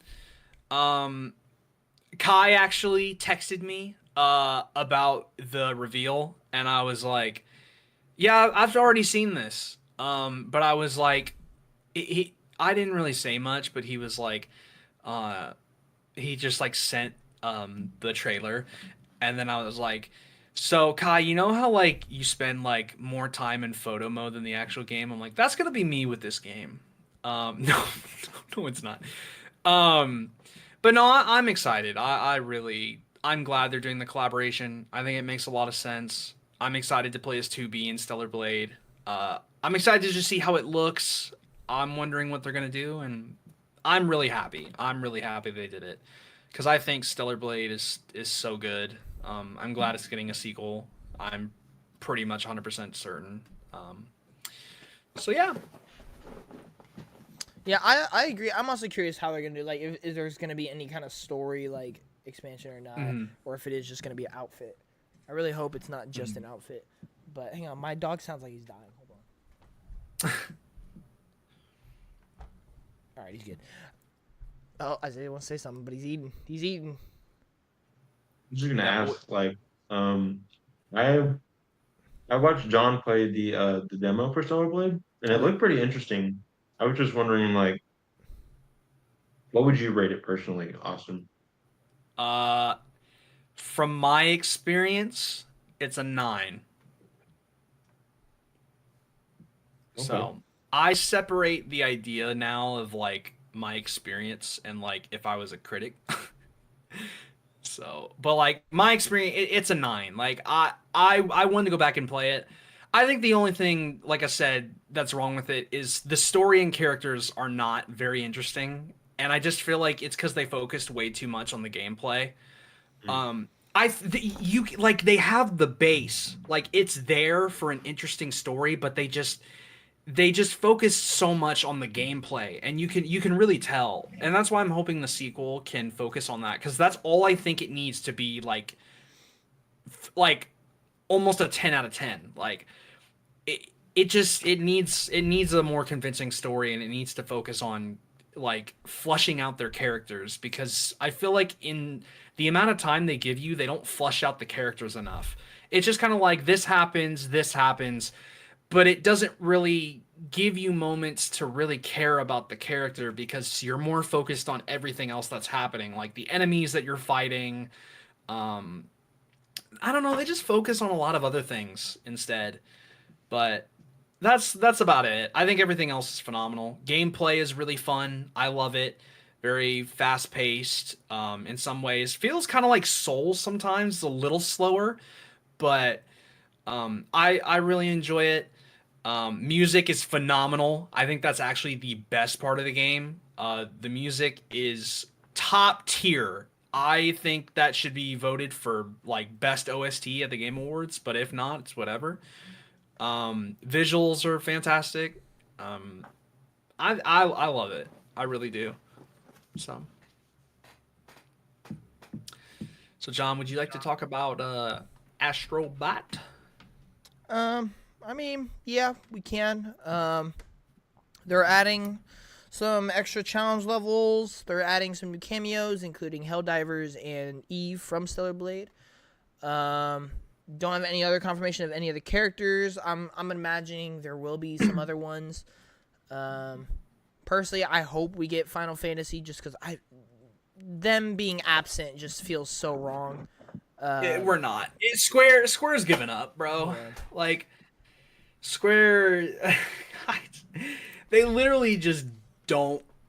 I don't get it either. Like I'm quite frankly shocked that there isn't any Square Enix, but at the same time I'm not because I feel like they don't care. Yeah. Like Yeah. so I we'll mean, see. Yeah, I don't know. More Astrobots are always cool. I do wish we were getting more like levels instead of just like speedrun stuff, but I think that is still fun. I enjoyed the speedrun stuff for what it was. But yeah. Would you like to talk about the most controversial game almost of the year at this rate? No, Assassin's Creed is. I'd say it's the second. I think it's the second most controversial game of the year. That isn't. Well, I don't even know. no, because Concord, Veilguard. Oh, that's not. No, that's nowhere near. Bro, the that's controversy. top five. Top five. I mean, like, yeah, really. but I don't know. I see way more hype for that game than I do. I don't. Every single time, I just see hate. Anything new that comes out, I just see people clowning on it. Well, So I don't know. maybe it's because you look for it. I don't know. No, I literally just scroll through and I just keep seeing it. And I'm like, bro, how many people do I have to mute and block and I still see it? Like, I don't know what else to do, man. But I mean, I'm pretty sold on Veilguard. I want to try it. If I don't like it, I get it from GameStop physically. I trade it back and I get half back. So like, it's whatever. Yeah. I mean, yeah, everyone already knows my opinion on Dragon Age. I think it looks fantastic. I think it looks awesome. Mm-hmm. Yeah. Yo, Dino Crisis coming to PS Plus. Yeah, that's pretty sweet. I'm excited to try it out. Or I mean, I've played Dino Crisis. I'm excited to like fully like invest into it though. But yeah, I think the controllers that were announced, I think are pretty neat. I think they're pretty cool looking. Except the green one. The Chroma collection. I think the green one looks alright. Actually, it reminds me of Especially Eve, the bro, Fortnite from Stellar Blade. It reminds me of Eve with her green. Hold on. But I don't like it. It just maybe it looks better like out of one wearing green. I don't know, bro. And this green looks Christian's better taking than a that fat green. dump. Yeah, bro. I was wondering. I'm like, where is bro at? Like, he's dropping bombs. Was there anything else during the events that we need to cover? No. Can't really think of anything. Nope. There's no. We've already talked way too much about the PS5 Pro. Yeah. So there's literally no point. Yeah. I mean, Lego Horizon was there. Oh yeah, that. Is anybody excited for that? I mean, I'm interested in it. Like I have it on my list of games I want to play, but I don't think it's gonna be anything Yeah. special. I think it's gonna be cool, but It's just gonna be another good. I think it's just gonna be a good Lego game. Yeah. Like, I don't think it's that's gonna be what anywhere close to like Skywalker Saga or anything. But it'll be. My personal hope is that it goes on PS Plus or something. Yeah, I agree with that. I agree with that. That's what I would rather wait for. Yo, Keanu Reeves' Shadow in Sonic Generations is hype. Man, let me tell you. I didn't know Keanu Reeves was Shadow. Yep. Yeah, in the movie, Keanu Reeves' Shadow. That's pretty hype, actually. I know, right? That's, Yeah, Trailer is amazing. it makes a lot of sense. that reminds Yeah, me of like dude. when he was the tumbleweed in the SpongeBob movie. I'm so ready for that movie, bro. I can't wait. Like, the trailer's amazing. I love you, Isaiah. Isaiah just brings the most randomness to everything, bro. Like I swear to God. Do you not remember that? I know I What? do, but that's why I love Okay, it because okay. I just out of Oh, every Keanu Keanu Reeves Reeves role, you the tumbleweed in SpongeBob. Yeah, Yeah. yeah, dude. I remember. No, I watched that movie like late at night with some friends because they were playing it for some reason. I join in. I didn't even know that, and I'm like watching it, and I sit there and I'm like, why is Keanu Reeves in this? He's just the tumbleweed talking to you. Like, I'm like, why is he here, bro? Why isn't he in every movie? He almost is at this rate. You could ask the same thing about Jack Black at this point. Every video game adaptation, he's literally in it. Yeah, Loki. Well, I would like to go on to the 2025 conversation, but Christian is not here, so we're gonna have to flesh out something. Isaiah, how are you Let's feeling talk about about the Dragon Minecraft Age? movie. Okay. What? What? Oh. Just kidding. How do you How feel do I about feel Dragon about Age? Dragon Really Age? hard? Yeah. I was hyped for it, and then I saw gameplay for it, and then I was like, this doesn't look as good as I was imagining in my brain. But I'm still hyped for it. Like, people were saying it's a Baldur's Gate 3 competitor, so I'm for that. I'm ready to see how fun it may be, how much of a competitor it really is to Baldur's Gate. Um, but I've played several not Baldur's Gate, Dragon Age games. I played Inquisition and Dragon Age 3, I think. Um, didn't really like them, but maybe this one will be different. Yeah. I We shall see. what? I was just saying we shall see. But Oh. I think it's also cool because I think depending on this does, I'm hoping this goes over well because if so, I think a lot of people will have a lot of faith in Mass Effect 4. 5. Or is it 5? Wait, there's 4? There is 1, 2, Or 3, and then Andromeda. Andromeda. Oh, that's why. Yeah. Oh, that's a main line. I thought that was Yeah, it's like main line. something else entirely. Oh, No. oh, that's why everyone says there's only 3 because in a different galaxy. Like, not. That it's because every time anyone talks to me about Mass Effect, they don't include Andromeda because apparently it's like It's bad. Yeah. It's So yeah, there's only 3 in total. We don't got to count 4. Like, Yeah. you know what I mean? Yeah. It's not 4 if there's not a 4 there, you know. Right. So, what are they T- actually calling it? Have they confirmed? Like, Massive? No, we have no idea what they're calling it. okay, all right. Yeah. T. Hey, yo, Christian, like, I know, what bro, are you Yeah, doing? yeah. He didn't actually have to go bathroom. He Hold just on. wanted to take a take. Isaiah's on his way. Yeah, he's gonna go check out him. You TGS know what went I'm on this week. Everybody. Oh yeah, Um, Xbox. Yeah. I mean, there was nothing really crazy at TGS. I don't feel like there ever really is. It's always just Yeah. some updates and some fun, Yeah. cool news. It's but- more of an event to just play demos and stuff. Yeah. I will say, if this is true, I'm getting more hype. I saw, and I'm starting to think this too, because I think it's a little too crazy how many demos, how many times we've seen it.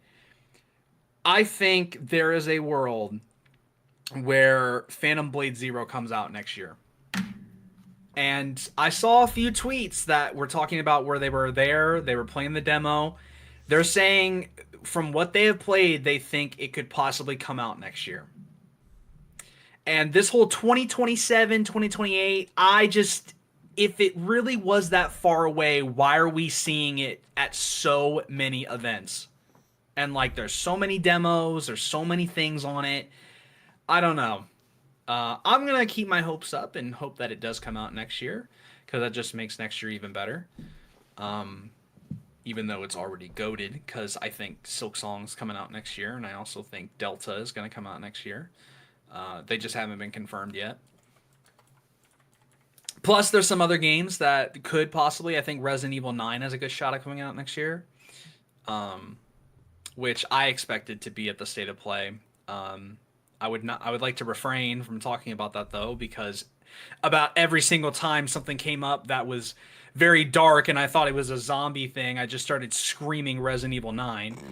Even whenever PlayStation Studio came up, I still thought it was Resident Evil 9 because I saw a wolf and I thought, oh yeah, in Village there's a whole snow section where there's like a wolf. First saw PlayStation Studios 16003 in Yotei, Japan in black and white. And then he saw a wolf and was like, it's Resident Evil. Dude, my brain it wanted Resident Evil, bro. That's all I could say. Like, because, and I think that just tells me, because I think I agree with you. Like, once that gets announced, that may be in my top 5, like, most anticipated. It depends. We'll see. It definitely, but it could be up there for me. But I really want it, because I think it's going to be phenomenal. Yeah. Oh my gosh, dude. Bro, where is Chris? All right, we're about to go on because like he is. How long he been gone for? Hold up. It's been a hot minute. Let me do some. It's been a hot. Let me do some research. Real quick, Isaiah, does Sparking Zero come out next week? 2 weeks. It depends if you got the deluxe version or the ultimate version. Okay. It comes out the 10th. Of October? So that's the next week. Oh, okay. But Bro's been gone for 20 minutes. He's back. Sorry. What? But if you got the deluxe or ultra My version, roommate. it comes out the I'm so 7th. sorry. Oh. So It's all right, buddy. What did you eat? No, it was my roommate. Taco They Bell. were in the bathroom, so Oh. I couldn't. I was waiting for them to get done. And they were like 15 okay. minutes later. I'm like, all right, what's going on? So just so everybody knows, Isaiah will be on the podcast the week Dragon Ball Sparking Zero releases. So he's gonna be talking about that since I will not be playing it when it comes out, unless Isaiah comes over and we play I will. together. Christian will be playing. that could very much happen. Will you? All right, maybe we got Okay. Christian what? and Isaiah on HE4. that week. Of course I'm gonna play. I will be talking about Silent Hill that week as well. So Isaiah, it was funny. But yeah, so There's obviously a better game coming out. All right. yeah. Yeah, Metaphor Refantasio. Am I right? Hey, low-key, that game looks gas. I'm not gonna lie. I'm excited. I need to play the demo. I'm I've heard the excited for demo. it, too. I've heard the demo is like 4 hours long. Yeah, because the game Yeah. is 80. Oh god. No. Yep. But yeah, a lot to. We're coming up on October, ladies and gentlemen. Like an insanely busy month for video games. There's a lot to look forward to. But I've realized it's not as bad as I thought it was. no, it's absolutely September not. is worse. For I've been me. telling you forever, and you refuse to Well, believe no, me. it's okay because I was gonna play almost everything, but then I realized I'm gonna wait on Silent Hill 2. I'm just gonna play your copy more than likely, because I just want to save some money. I'm not interested in Dragon Ball Sparking Zero. Obviously, because Dragon Ball's mid. No, let me. I just want to see what everybody thought. I'm like whatever on it. It's not for me. I'd play that game for probably like 2 days and then I'd never touch it again. So I don't really see the point in playing it. I'm excited for Metaphor Isn't that what Refantasio. you do with a lot of games? You just like No. play it for a little bit and then you're done with it once you beat it. Yeah, but like I wouldn't even. It's different. It's like a fighting game. If you're gonna buy a fighting game, you should play it at least over a week. You know. A week. Yeah, like Didn't even play Mortal Kombat 1 that long. I never even played Mortal Kombat 1. I did. I only played I it. played Tekken 8 to completion. I did too. That's it. It was very fun. Anyways. I want to get back into it, because it's like, in my opinion, the best fighting game that has come out recently. So Isaiah. What?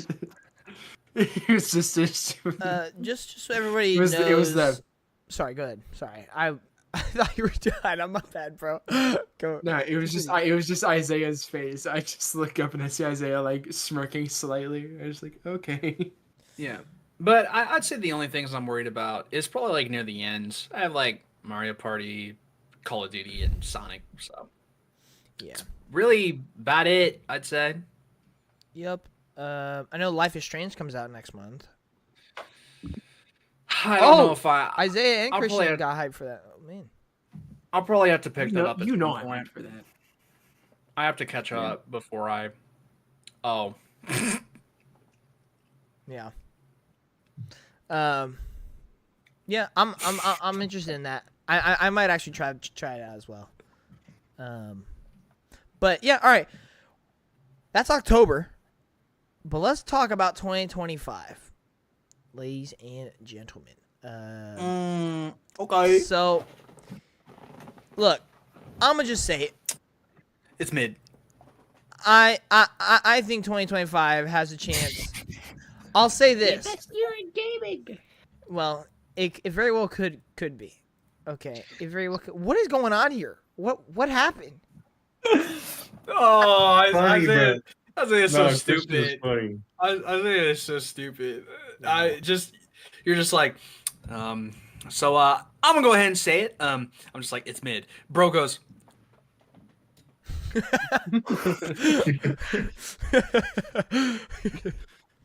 Awesome. Look, I'm gonna just say it. It could be the best year gaming. Like there's a very good chance. Everything is there to make that reality. But I will say this. It is almost for certain it is going to be one of the biggest years in gaming. Not even just in terms of games, but the fact that the Switch 2 is going to come out. The fact that, of course, you have the biggest game, and not even just the biggest game, but one of the biggest entertainment things ever is going to release, being GTA 6. Yeah, there's Isaiah. This is going to be one of the biggest years in gaming. It just is. In terms of quantity, in terms of the sheer amount of franchises that are releasing next year. Like, I don't know if there's ever been a year where we have more confirmed games than, like... uh-oh. I don't know if there's ever been a year where we've had so many confirmed games for 2025 than we have right now for 2025. So we are going to, of course, talk about 2025 and why we think this is going to be an amazing year in terms of what are our most anticipated games. So I went ahead and asked everybody to write their top 5 most anticipated games of 2025. So how this is going to work is, because I think it's pretty safe to say I probably am excited for the most just because I play the most. Like, I have so many things just on, like, my list for things I'm going to play. And so I'm going to let you all say your lists, and I'll just fill in the gaps of games that you guys don't talk about. Because more than likely, I have, like, almost everything in 2025 on my list. So the games you don't talk about, I'll just say are on my list. That way we have a chance to talk about everything. And we're not going to spend too long on each game, just so we're not here for another hour, like hour, 2 hours. But so I'm going to go ahead and start with Christian. And here's what we'll each go a game at a time. So just say one of your top 5. It doesn't have to be in order. Like this is my most anticipated. This is my second most. This is my third. Just say what is one of your most anticipated games of the year. Okay. Now before I say this, please just like remember that I picked these games based on my own personal enjoyment, not like anything, any status quos or anything. Like Hey, that's what it's about, bro. Okay. That's what it's about. It's literally what it's about, you know. It's a game called Mixtape. Oh, I was about, bro. That's dude, a good one. That's I one was of about to those- say, I was like, I know this game's gonna be there, and if it's not, you're lying to yourself. Because there are a couple of screams games you. like that. It There are a couple of screams games you. like that where I'm like, yeah, Mixtape is definitely one of those ones. With when it was showed, I think was it showed at Gamescom? Xbox. No, show. it was the Xbox Xbox. event. Xbox, yeah, it was the The Xbox goated event. one. Whenever it was showed, I remember very vividly that event. I remember that like trailer, me seeing it. I was like, that looks so up my alley. It's not even funny. Yeah. And so yeah, I'm very excited for that. I think it's gonna be a fun vibe game. But yeah, it's one of mine.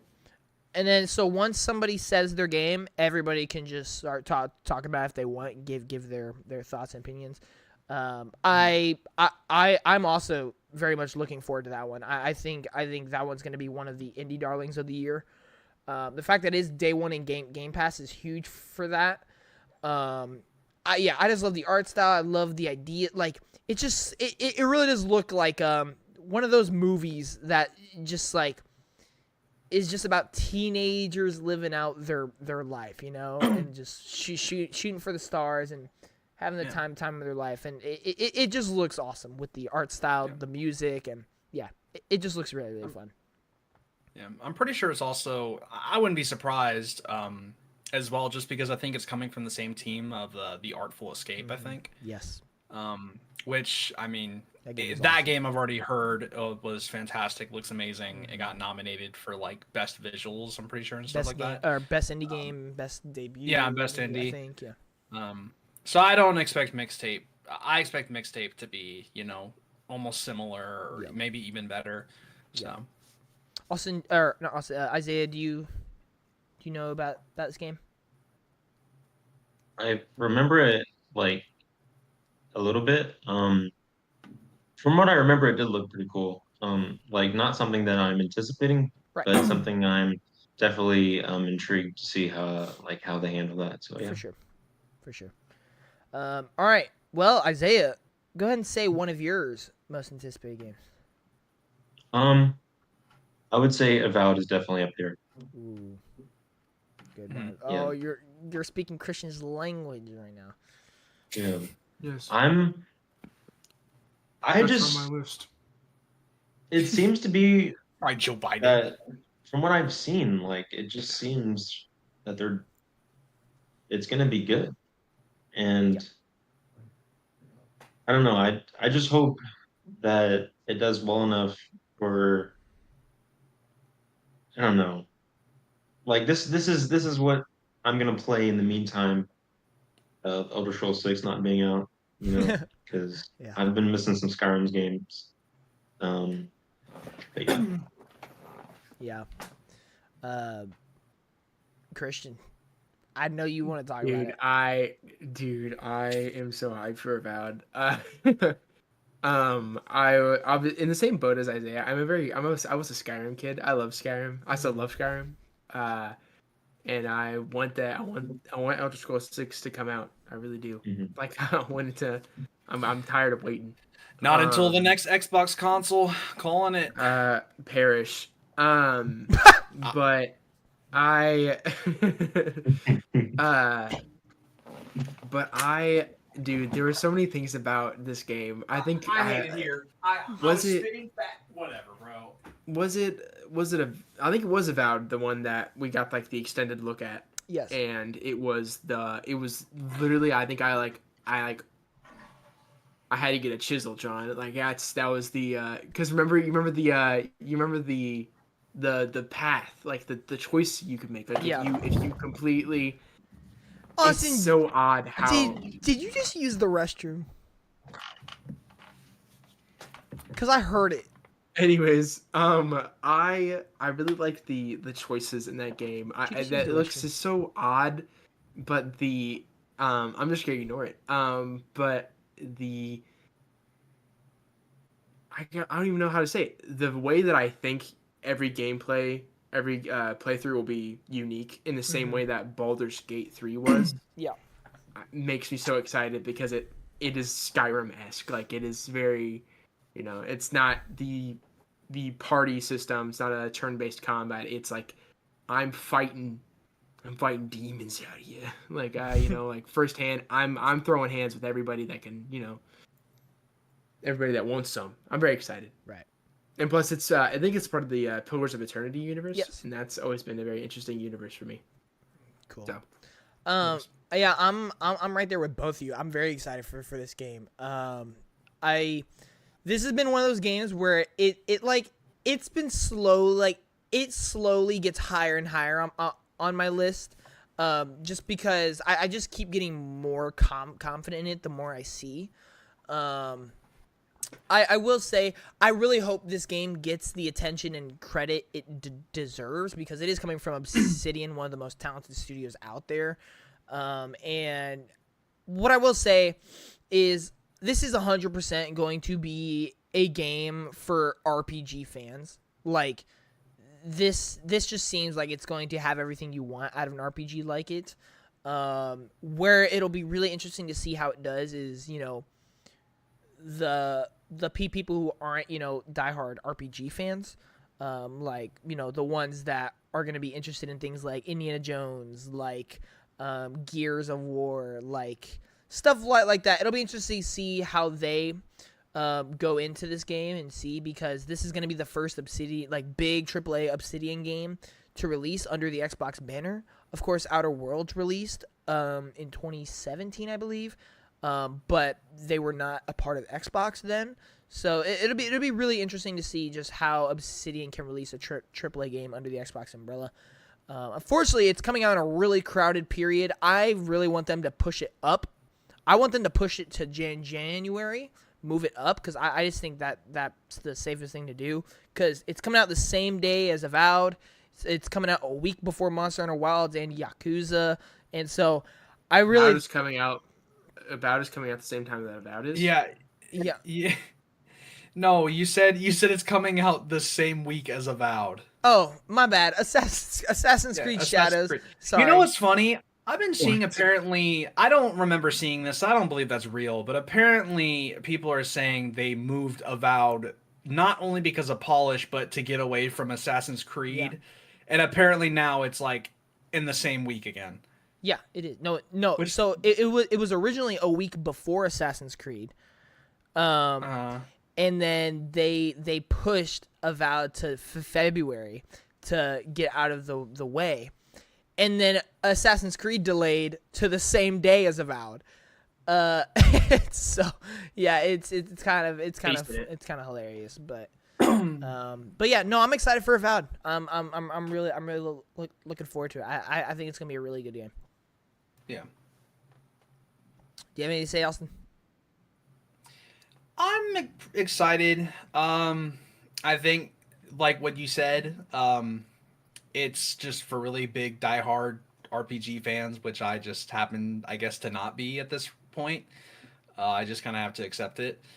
But like, I'm excited. I hope it breaks the curse, because every Obsidian game I played I thought is good, but it hasn't really made me like. I haven't loved any of them, what but I thought they're games good. have you played? I've played Grounded. I've played. That's it. Oh, dude, you gotta play the Outer Worlds. You gotta play the Outer Worlds. It's just. And Fallout New Vegas. I'm about to say Fallout New Vegas is the one he got to play. That is on the list, but Outer Worlds, it looks looks okay. You look I would. Sorry. Listen, Christian, y'all don't want to hear his take on Skyrim. Y'all don't want to hear his take on Skyrim. I don't want to hear his take on Skyrim, and he better keep it to himself. But... I cannot go this podcast without just. So why did you want me here if I'm just gonna get bullied the entire time? To let's move on to one of your most anticipated games. Boom. Speaking No, consistent. Let's do it. no, All right, fine. I'll do it. no. You said you no. You said you were gonna let us go, and then you would go. You just said. No. So go by your rules, stupid. All right, Christian again. Go. No. Judas. Judas is my number. Judas is my number 5. So Judas looks phenomenal. I just got done playing BioShock 1 Remastered earlier, not too long ago. I need to play Infinite and 2, which is on my list. Which You I will need be to play playing. 2 and then Infinite. that is the order in which you need to play them. God, you just keep getting dogged on, bro. You understand what I meant by that. You said Infinite, and I'm like, you should experience the entire story of BioShock before you play Infinite. How are you doing, Isaiah? How's it going? It was not like me attacking you. I was just making sure that you understood that. I did not know what Judas was. Judas looks awesome. It is made by the original I'm creator of looking at it, BioShock. and it looks fire, and It maybe very that's well gonna replace one of the spots. I might have to watch it. Well, you said you didn't have a 5th one, so there you go. Yes. Well, I did. If it's going by Austin's predictions, then it is in a 2025. What? Austin, continue about your Judas thing. I'm sorry for interrupting you. No, it's all right. It's perfectly okay, you know. Me. Yeah, sorry. BioShock 2 and then go to BioShock Infinite. My bad. Oh, yeah, but you get what I'm talking about. So yeah, I played BioShock 1 Remastered. And I really enjoyed it. It's a solid 8 out of 10. I think it's a little outdated, but I know this is more going to be compared to Infinite, which I've seen some clips of Infinite, and I think it looks really good. I've heard it's phenomenal. And I feel like it's the same thing when I look at Judas. I look at Judas, and I think the concept, the idea, I think what they've shown, it's just looked gorgeous. Like, the only thing I want to see a little bit more of is maybe some gameplay segments, but even with what they've shown of maybe a tiny bit, I'm sold. Like, I can't think of anything else that I want more, you know, from this game. Like, I maybe want to be shown a little bit more, but one more trailer is all it takes to completely 100% sell me. I'm like 90% sold on the game, like, no matter what. Like, it's already like a game I'm like, immediately when pre-orders happen, I'm on it right away. Yeah. So, For sure. Anybody have anything to add about Judas? Christian? I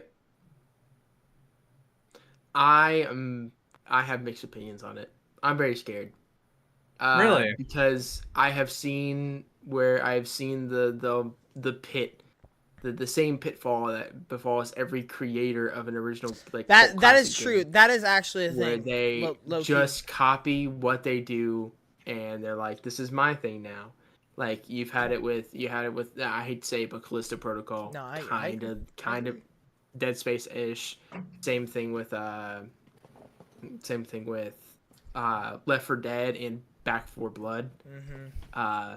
Spiritual successor, but like it's the same thing. Like it just nothing new, you know. Like I want it to be something new. Like I really hope that it has some of the elements of BioShock, like some of the, you know, You like the could low-key storytelling and stuff. Name like any But- JRPG creator that tried to go off and just do another JRPG that was nowhere near.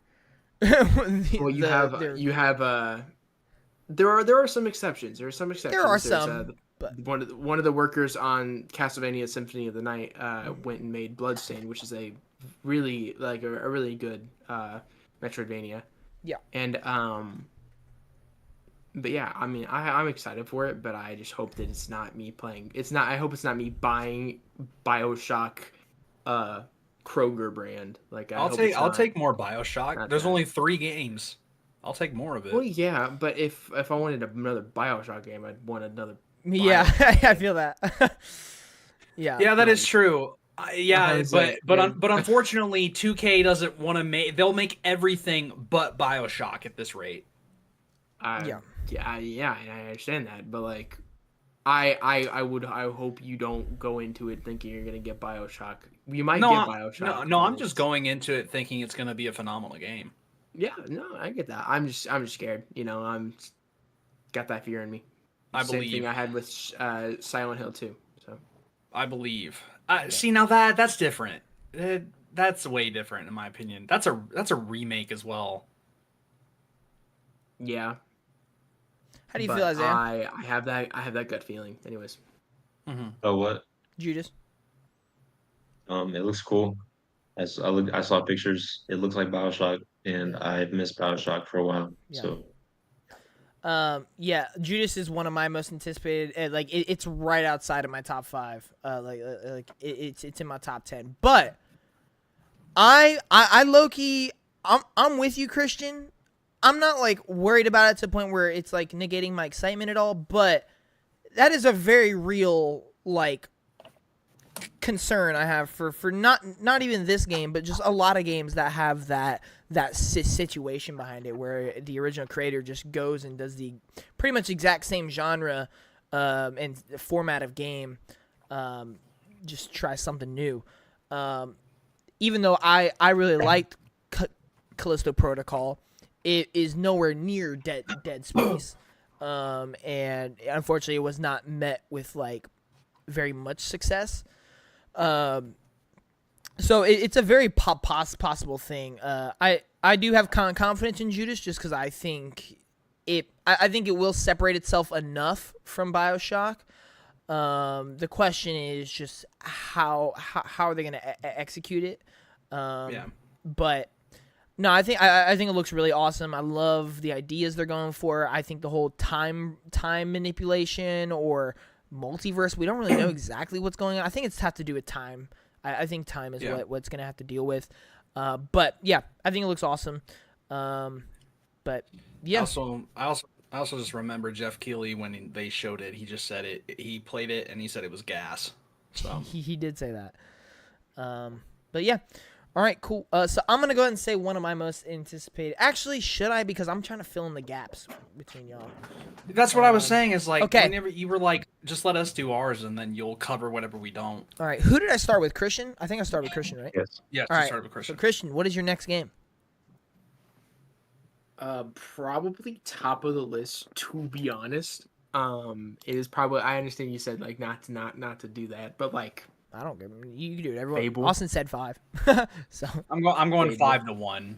Fable. I forgot about that. oh, I Isaiah, couldn't forget about Fable. throughout this whole segment, Isaiah's gonna be like, "Oh, I forgot about that game. Oh yeah, I am excited for that. Oh, I am excited about that. Yeah. Oh shoot." Yeah, Yeah. bro. 2025 is Jam-packed. kind of goated when you remember like what's coming out. Jam. Yeah. I was so I don't know. I remember the teaser trailer coming out and I was like, oh cool. You know, like just that like opening cinematic or whatever with Yeah. like the frog. Mm-hmm.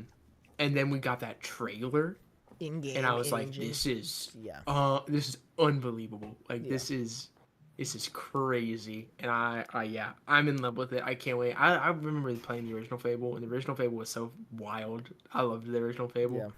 Yeah. I love its humor. I love know. everything about it. And it's fantasy stuff. Like it genuinely does fantasy really well. And it's really odd that they're transitioning from like their art style to this new art style.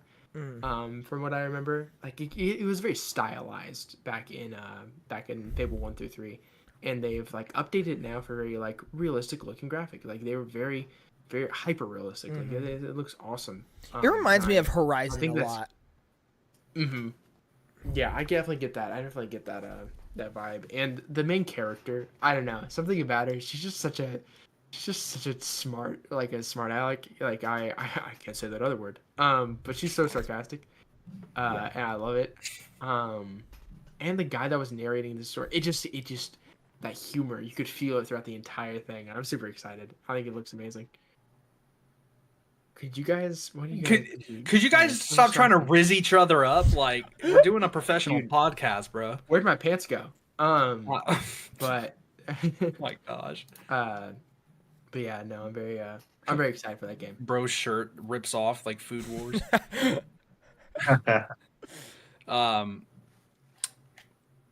Why am I about to say something? Go I ahead. don't If you know. want to say something, go ahead. I don't know.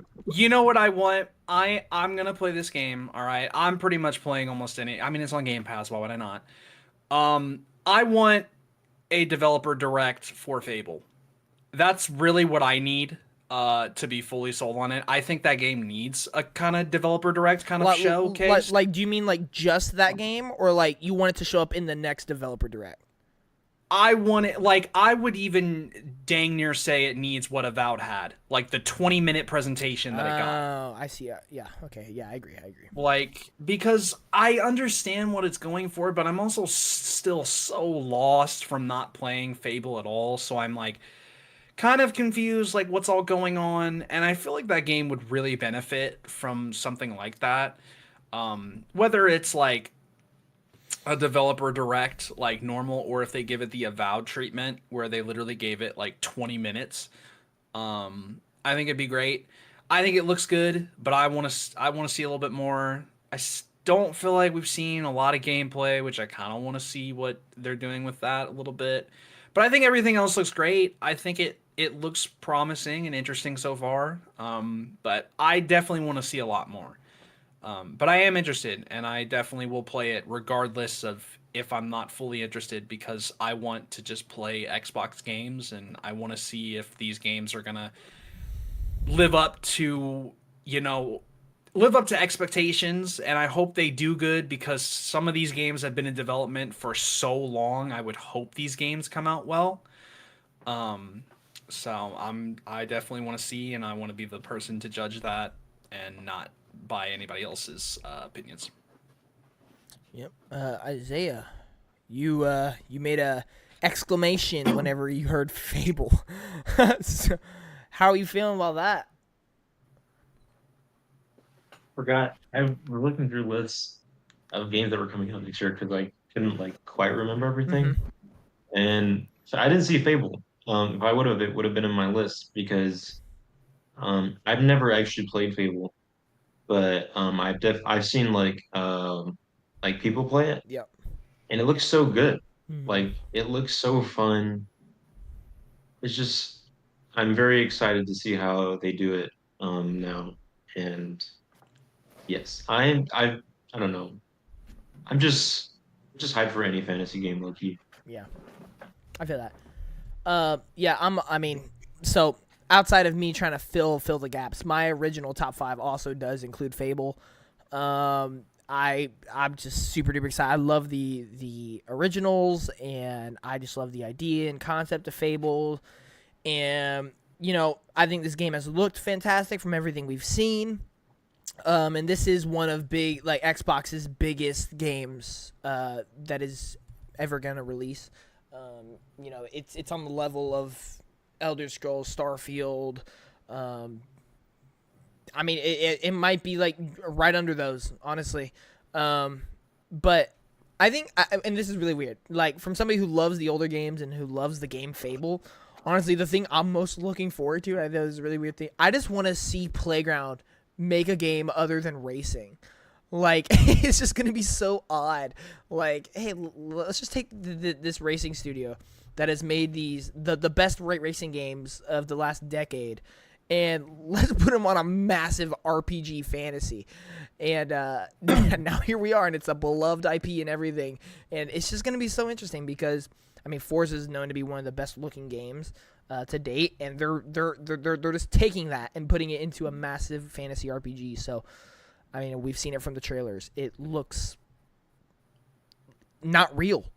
Like it doesn't look like it's possible, but they're gonna do it. And I just hope they deliver and execute properly. But yeah, all right, Isaiah, what's your next game, man? I'm gonna have to say, despite the controversy, Assassin's Creed Shadows. Do it. It's pretty Yes, sir. hype for me. I'm not gonna lie. Very excited. How do you feel just about everything? Um, Like, I feel it's is it dumb. what? I feel like wait, what do you mean? Like, just is it everything About the game. you've wanted from like a Japanese Assassin's Creed game? I mean, basically, I mean, I think it would be really cool if they could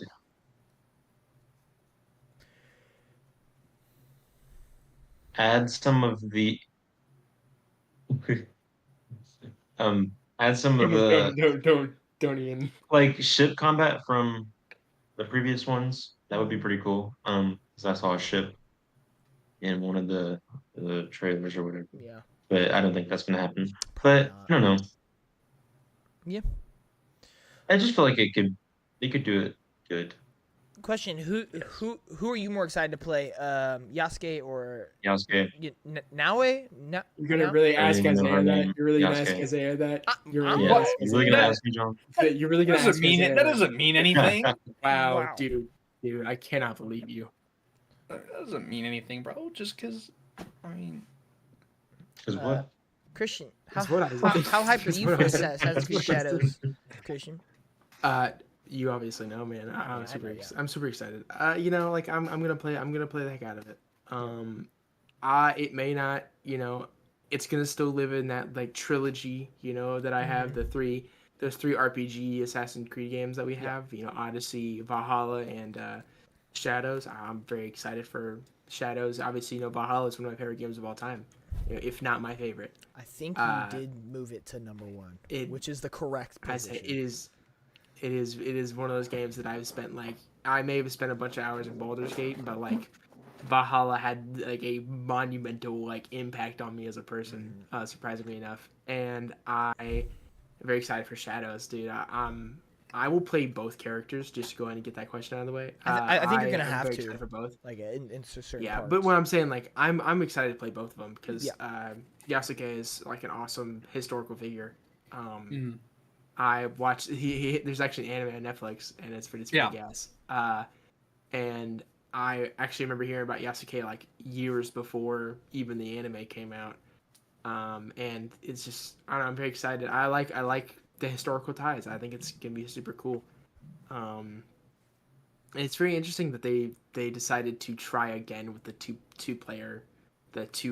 character system, because the last time they tried that was their biggest flop in it's ages. the worst. It's the worst. And so I personally liked Syndicate. It was just not good. I respect that. I respect that opinion's valid. It's not a hot take. It's a cold take. It makes sense. It's not good. And I hope Ubisoft they've pushed it back they pushed it back a good 4 months? bit. I hope that is what they're I hope that's them realizing that they need to compete with Ghost of Yotei. That they need to not make it another Ubisoft game and making it a really good experience. AKA not filling the world full of unnecessary garbage and stuff. I hope that's just gonna be a lot of that. But that's very short notice for their we'll see. for that kind of stuff. But I have hopes. We'll see. I'm hoping that it's not true what I'm hearing, that I've heard rumors that they're doing this to try to erase Yasuke from the game entirely. That tweet you saw is I like that. legit. Which it's straight I'm hoping attention that's farming. yeah. That does not sound right, because if they take out Yasuke, that's I'm That's actually like not buying the that's game, like because anybody. Sorry.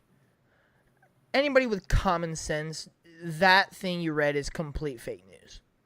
Mhm. There is just it has to be. physically no way you can erase a main character from a game's story in 4 months. Well, yeah. But at the same time, it still could have gotten delayed again, and it could have been a cycle. And If they genuinely plan on doing that, they would just say the game is delayed indefinitely, because I would say there's like how just they did no with Prince way. Persia. Exactly. I do think this game is really important for them, though. I think this game has to do well, because it just doesn't sound very great for Ubisoft. Yeah. But I think if they do, and if the off chance that they do take out Yasuke, I'm not buying it. Actually, that is such a blatant. That would be a blatant disrespect to anybody. Anybody who has even a remote dignity. Yeah, that's.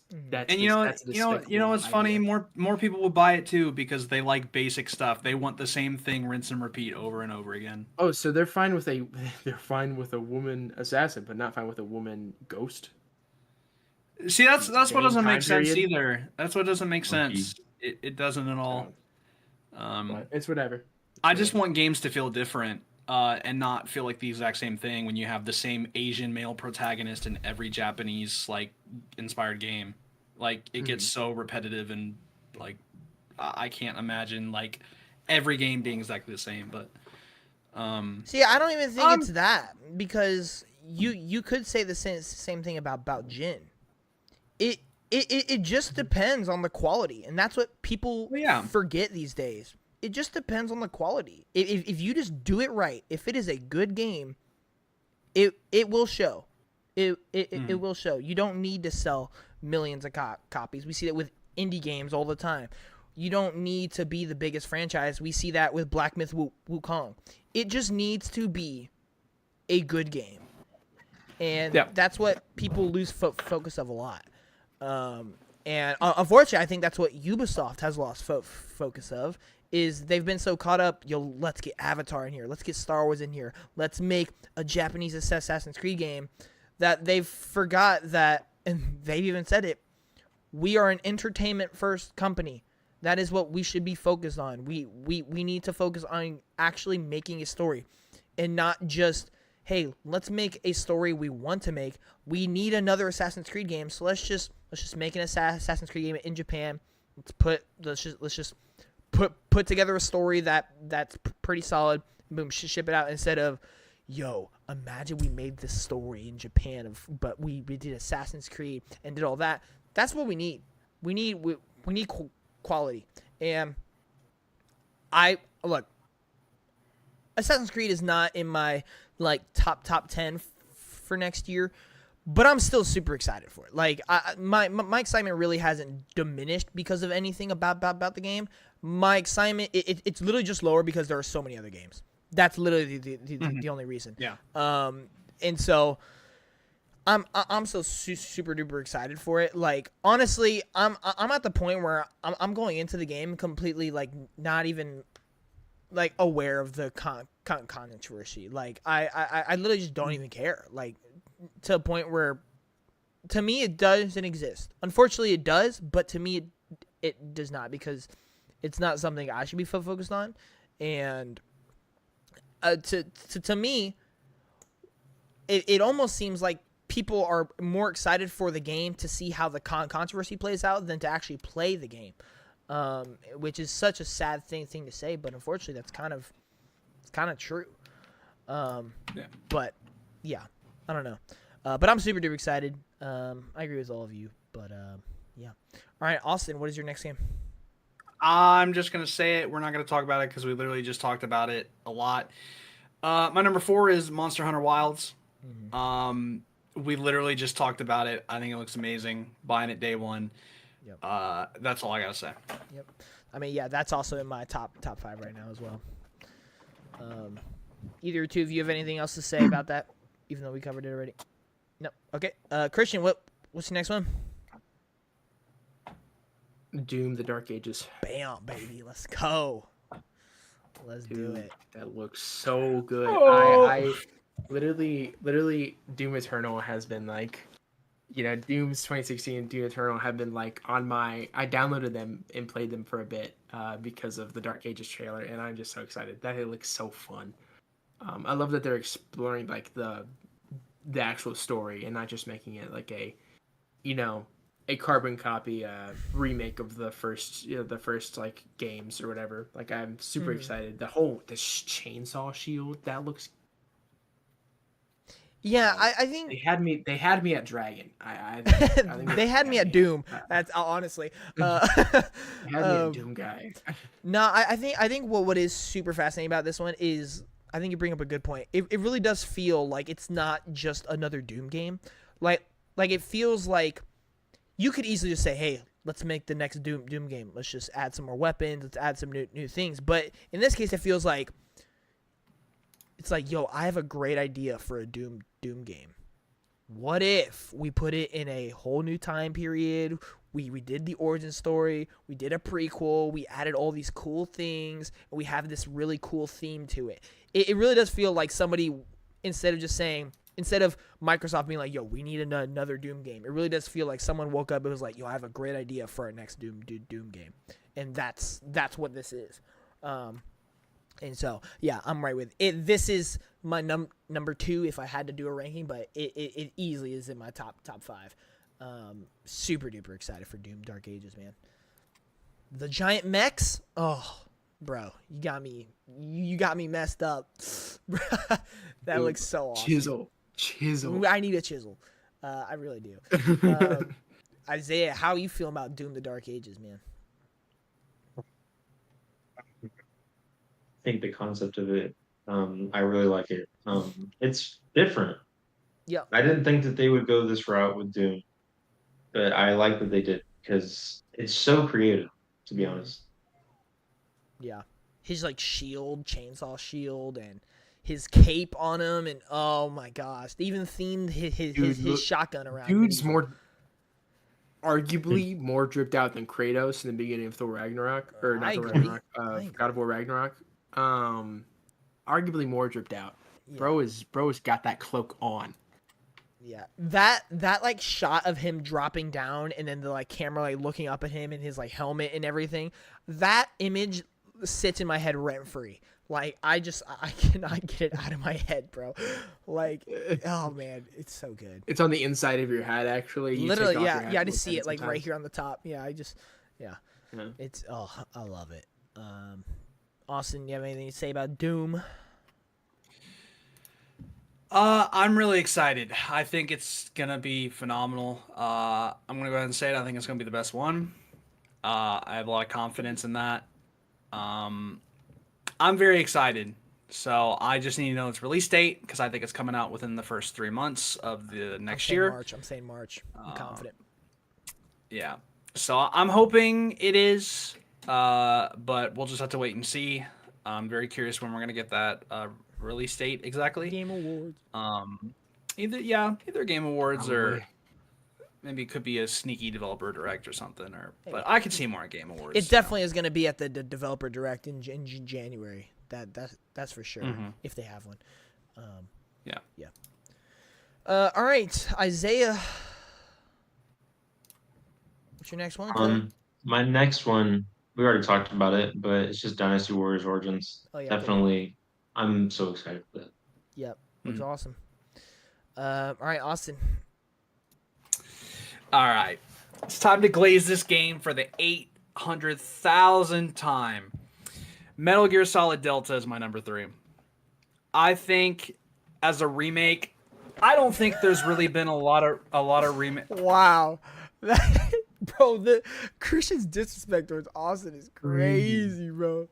I'm sorry, continue. For those of you who are just listening, he just grabbed the pillow and fell asleep.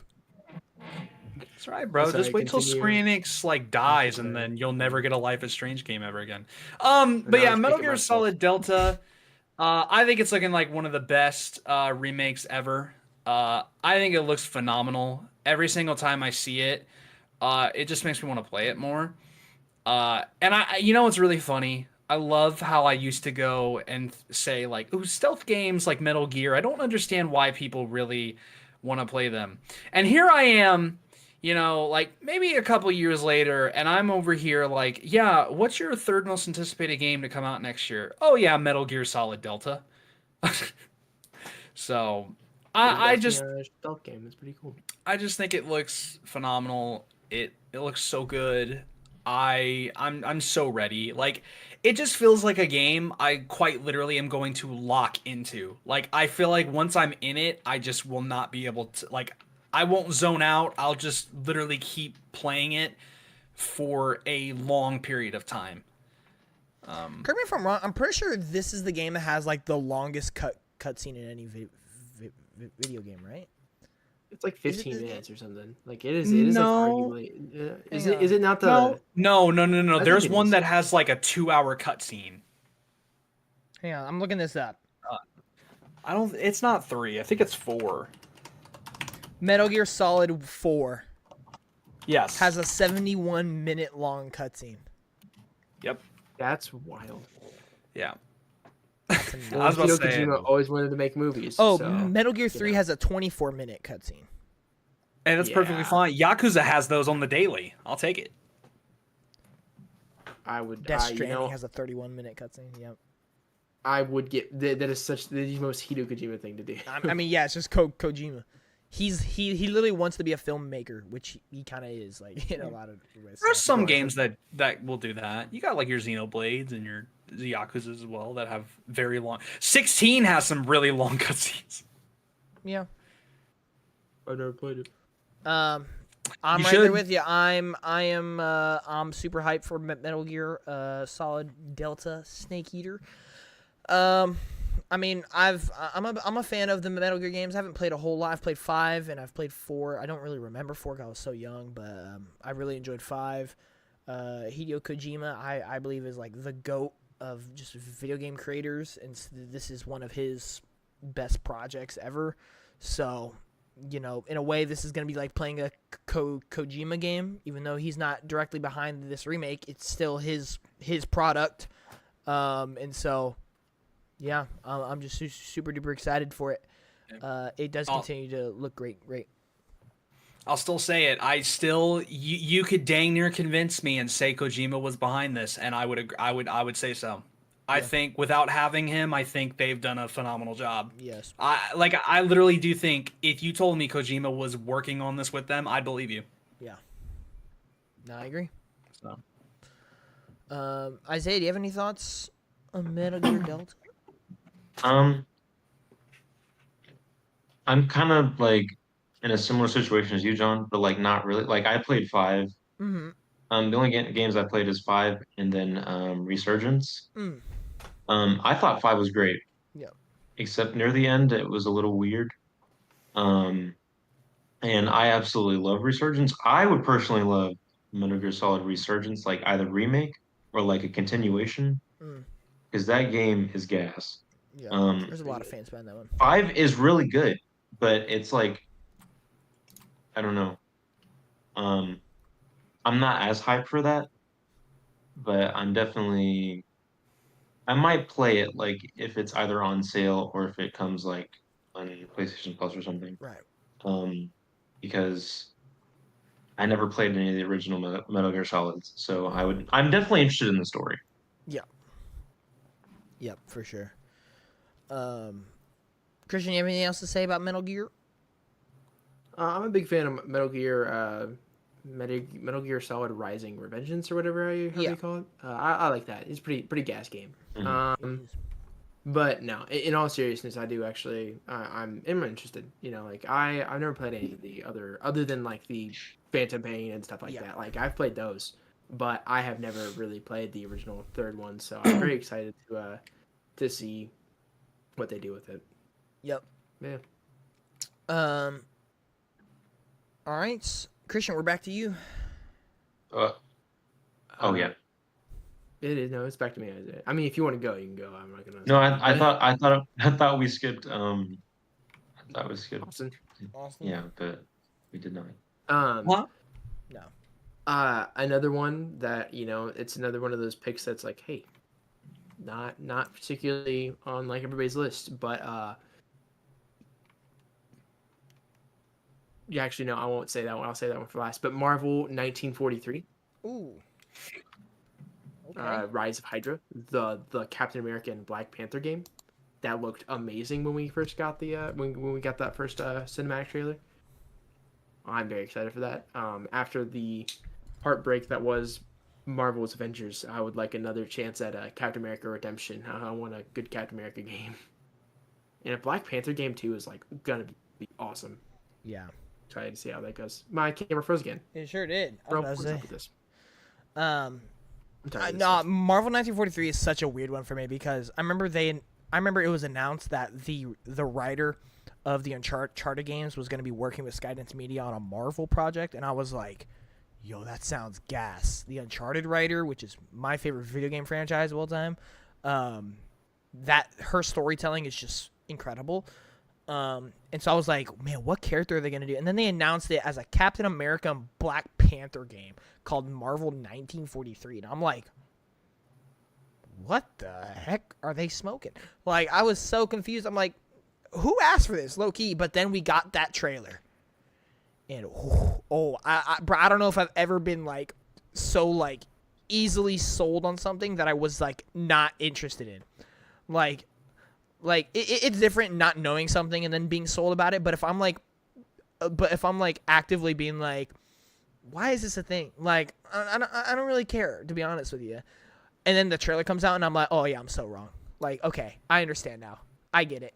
Like, that trailer, not even just how good the game looks, but that trailer was amazing. Like, the way they just, the suspense on both sides of the story, Captain America and Black Panther, leading into, like, them meeting, and then they do that little clash, and I'm like, oh, you guys got me. Oh, you got me. So, yeah, I'm just really curious what the gameplay is going to be like. That's the only thing I'm curious about. But I guess we'll just have to wait and see about that. Isaiah, how you feeling? I see you nodding your head about a lot.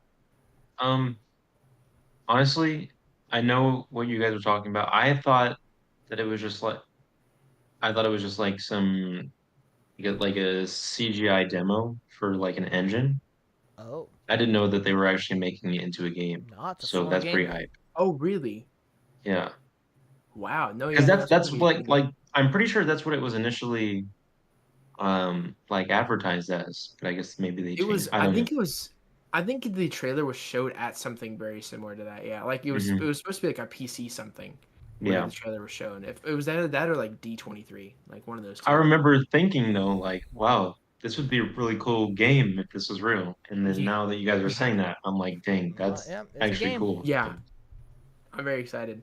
Oh, Yeah. Captain America is one of my favorite superheroes, man, and I'm very excited to see how they deal with the actual World War, like background for that. And then like Yeah. Black Panther, T'Chaka being there, so that's so cool. I'm Yeah. very excited. Yeah, for sure. Same. Austin, what are your thoughts on Marvel 1943: Rise of Hydra? It's a game. Moving on. All right, so Dude, I have no idea. I need to see more. It literally is just a cinematic. It's kind of whatever. Like, I'm not very excited for a lot of Marvel projects, really, but we'll see how it goes. Like, hopefully it's good, but I really can't have much an opinion when it was literally just a cinematic trailer. Like, I think the characters they're choosing are cool. all right, I think it just- everybody, remember that sentence the next time a game gets a cinematic trailer and he's glazing. Hold on. Let's remember that. Yeah, but it's not Marvel. I Though, just so wanna I don't say- I don't have to like worry, you know.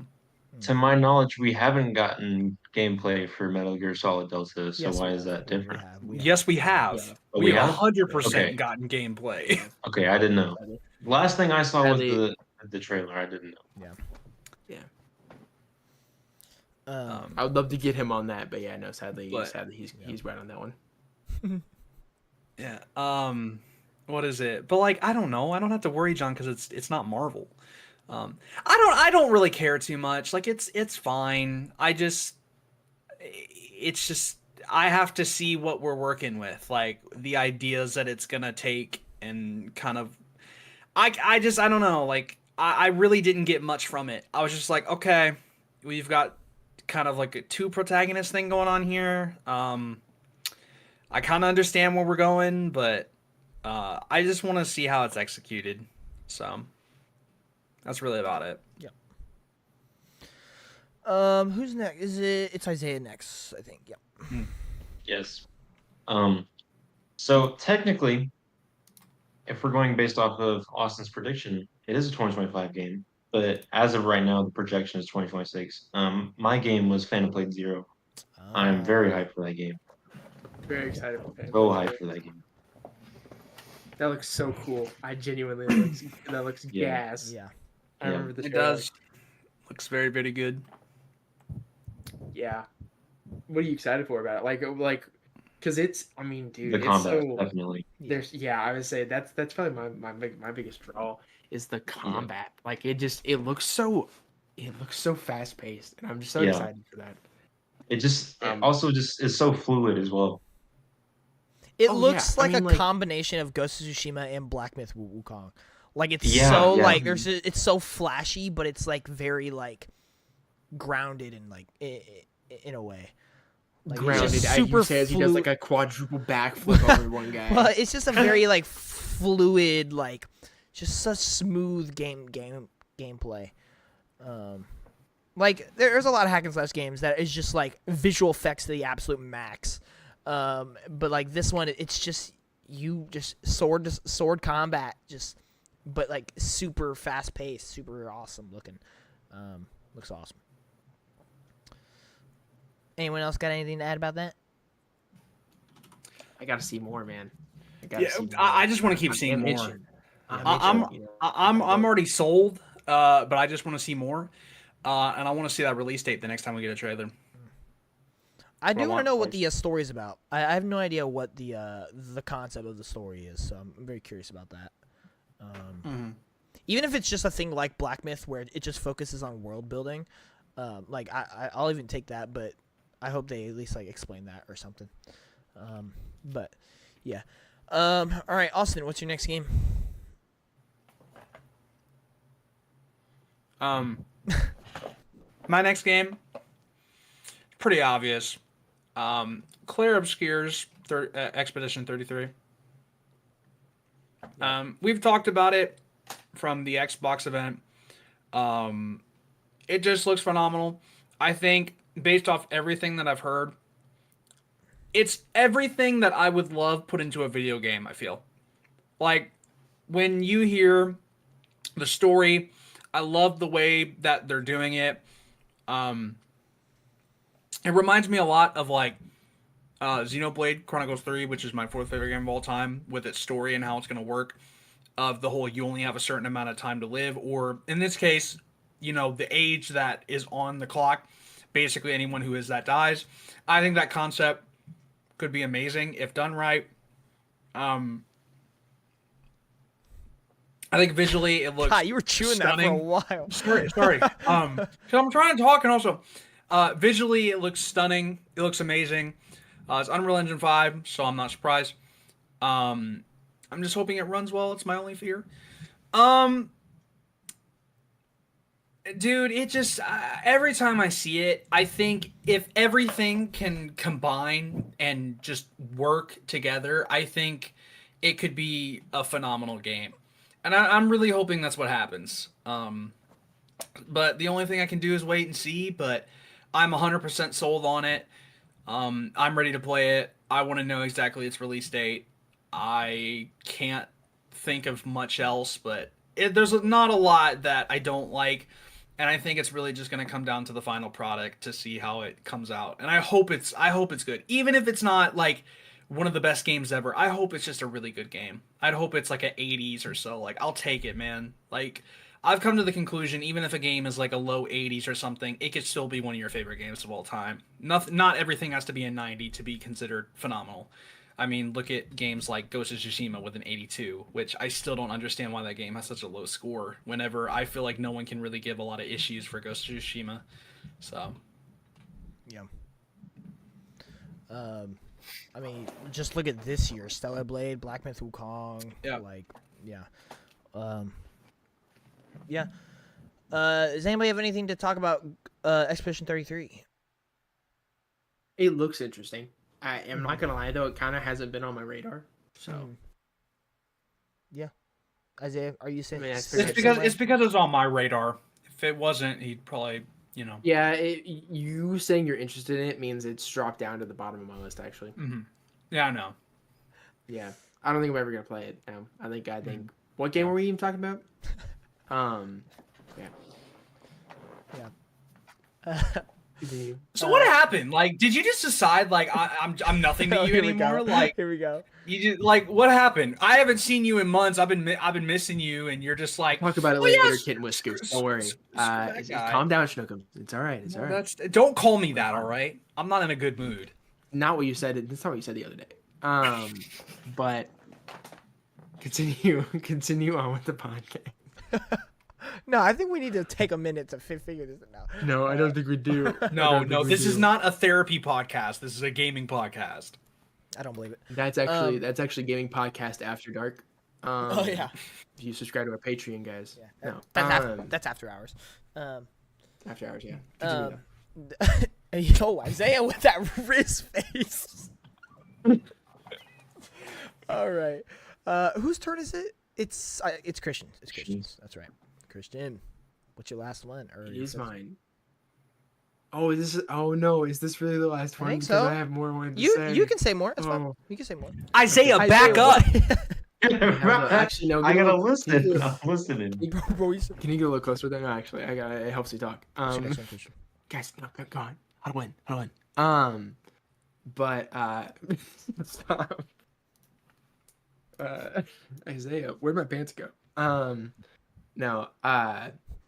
Okay, so I'm very excited. There's 2 games that I really want to mention, but there's one that I feel like we need to talk about.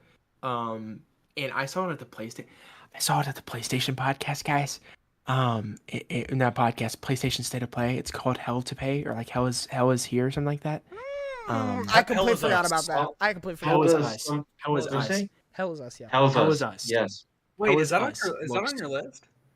Yeah. Like Oh, I have shoot. there are other games that are actually on my list, but Yeah. this is one that I was doing a little bit of research while we were talking. I'm like, actually, that was one I wanted to talk about. That game looks so interesting, Yeah. and it's already popped up on my radar. Yeah. I've always been, I don't know, it looks so like it lulled me in with like it kind of looks Souls like, and then it hit me with like I don't think this is Souls like. Dude, it reminds me of Fallen Order a lot. Like, that's what. It Yeah, reminds no, me of.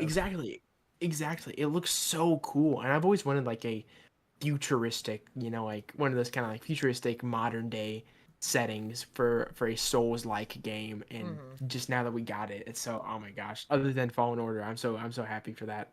And if you guys want to talk about that, yeah. I love but the then I have name. honorable The mentions. name is so cool. Yeah. And then I have my honorable mentions, which are 2 games, which is Coffee Talks Tokyo and Grave Seasons, I think is supposed to come out next year. Two completely like indie / not indie games, but one of them's Grave Seasons is by Bloomhouse. It's under the Bloomhouse Productions. In that 6 games that they showed at one of the showcases. And then Coffee Talks is just Coffee Talks. It's just my whole shtick. So. Yeah. But yeah, those are my games. Talk about them. Yeah, Hell's Us has generated a lot of hype around it, actually. Like, I've seen quite a few people be very interested in that. I'm also interested in it. Like, it's definitely a game I'll play. It's not, like, on my list or anything, but it's, like, it definitely looks really cool, I think. I need to see more trailers for it. But from what I saw, it looked pretty good. Yeah. It very like. Yo, what's up, I Clay? almost don't want to. Clay's in the chat. Dark fantasy. Yo, It seems almost Clay? like dark fantasy, but in the same way, it's like modern day. It's like a dystopian, Right. like a dystopian time. So I'm very excited for it. Isaiah, I see you over here nodding your head. You seem very interested in Hell's Us. Yeah.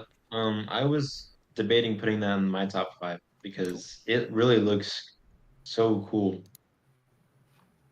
Yeah. Dude, It does. That was like one of the ones that stuck out to me during the state of play. Mhm. I was texting John about the Alan Wake DLC, and all of a sudden that pops up, and I'm like, wait a second. And I put my phone down, and I was watching. It was awesome. I didn't talk about it because I didn't know if John was interested in it, because when we were watching everything, he just kind of like skipped over it, and I was like, I don't really know if he like was Just interested the first in it. look at a or not. game. Even Like, if I'm not it's interested hard. in it, like, you can still talk about I it. know, I get that now. Yo, apparently Thanks, Double Clay. Exposure got another trailer. Uh-oh. Clay says, I agree with Isaiah and Chris. I'm not sure what he's agreeing with, but there you go. Our awesome takes. I mean, I agree, yeah. But I think that game looks pretty interesting. I want to see like what more there is, but I think it's got an interesting idea. But we'll see, because we've seen a lot of games that kind of have an interesting thing, but they may not stick the landing. But we'll see. We'll definitely see. But I think for its first showing, I think it had an interesting idea and concept that it's going for. Yeah, I hope this isn't like one of those like Lords of the Fallen type games where it's good, but it does nothing special type things. Where it in a genre that has so many entries. So yeah, we'll just have to see. All right, Isaiah. Yeah, Isaiah. What's your next one? My number 1 is GTA 6. Like, Makes sense. I like mean, low-key, you have the whole world behind you, nothing's buddy. beating So yeah, bro. Oh my god, I cannot wait for that game. I cannot wait. Yeah. Do you have any like wish list items that you want the next GTA to include?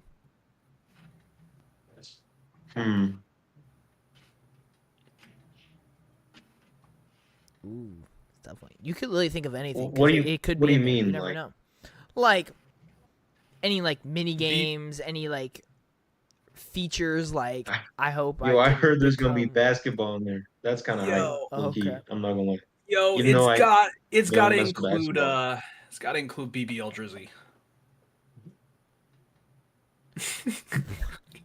You know what I do want it to? You know what I do think would be cool? I want more copyrighted music in the game. I want more like popular artists getting. Oh I can feel my that. god, I want to be able to put my like Playlist, a Spotify thing playlist. where you can put your own Imagine Spotify that. playlist in the game. That would be gas. That would be kind That of would be insane. gas. That would be kind of insane. It would. It would. I'm Um, also. I hope they include like the role playing aspects more. Because I know that they like acquired the licensing for that. That's kind of a fun thing yeah. that I picked up on recently. So Yeah.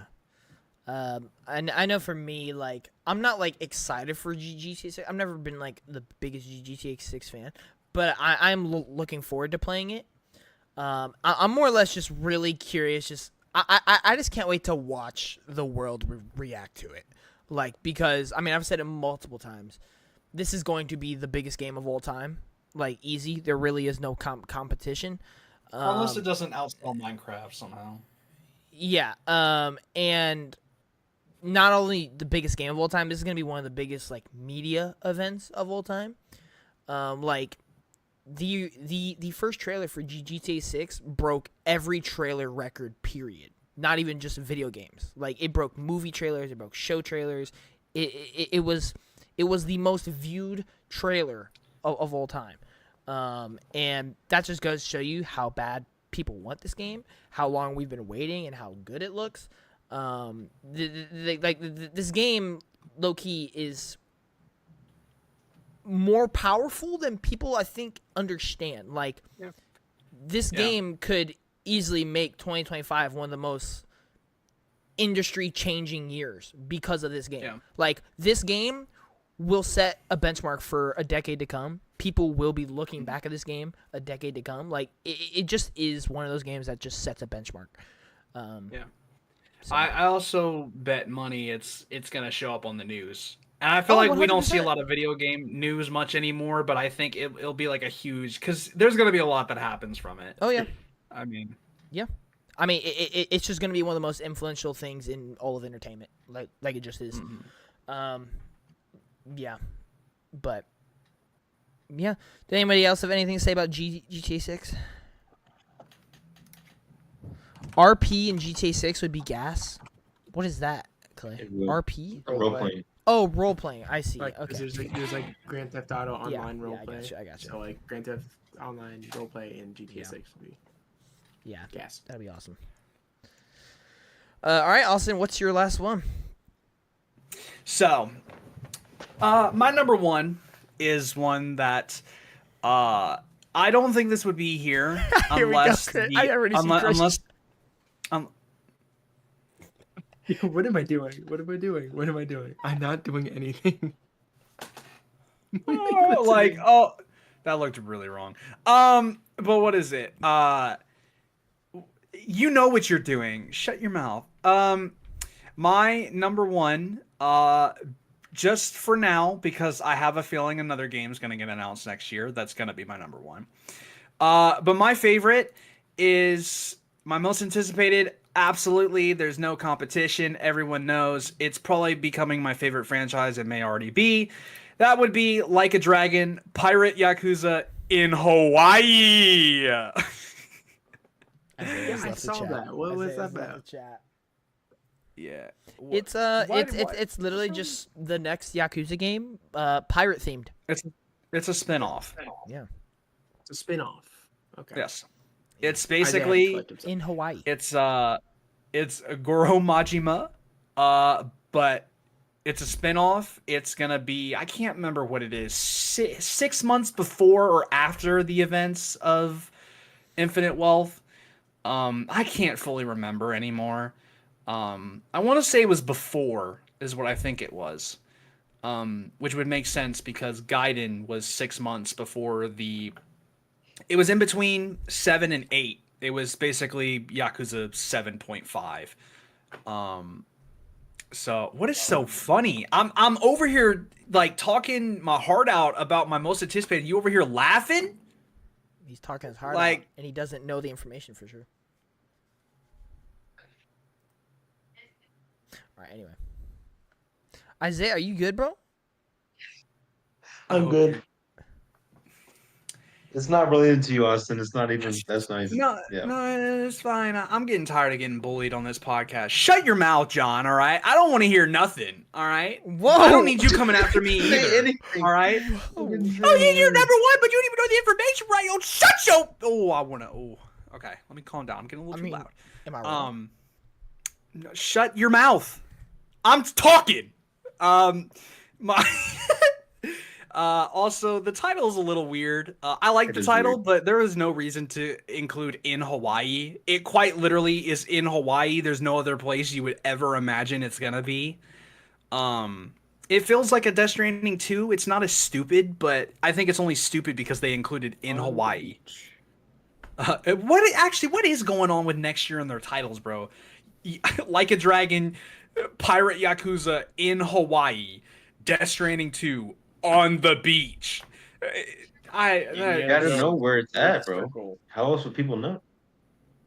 If I see if I see islands with tropical trees, I'm gonna guess that's Hawaii. It could be Fiji. It could be Who literally makes a any game other in tropical place. Fiji? Yakuza. That sounds like some random stuff that they would do, low key. Name a game that is featured in Fiji. I can't. Bro, don't make me pull out Google. You shut your mouth. I didn't ask you. Yo, You're gonna come up with something. Don't. But yeah, it's literally a Yakuza game. It's got to be up there. No matter what. I'm gonna glaze it. No matter how. It's Yakuza. They don't miss. They keep hitting, even if it's not like to the same height that is peak for me. I still love it. So I'm ready. I'm getting it day one. Unfortunately, I have to pick, though, between that and Monster Hunter Wilds, which is absolutely fantastic, because apparently every single time a new Yakuza game comes out, it always has to come out the exact same day as something else. So Infinite Wealth came out as the same day as Tekken, and now I have to choose between Pirate Yakuza or Monster Hunter Wilds. Yes, Christian. So... The original Tekken was set in Fiji.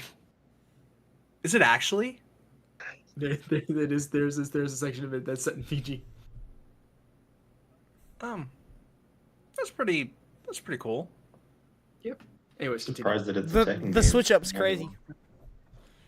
Continue. What do you? I thought you were gonna name What do you some, mean the like- switch Who up would is ever crazy? make a game in Fiji, bro? Like, it's just Bro, different. one game. One game. Wow, Well, bro, there's the like original. 5. What's the other ones? Tekken Revolution, Okay. Tekken Tag Team Tournament 2, But Tekken Fiji, bro.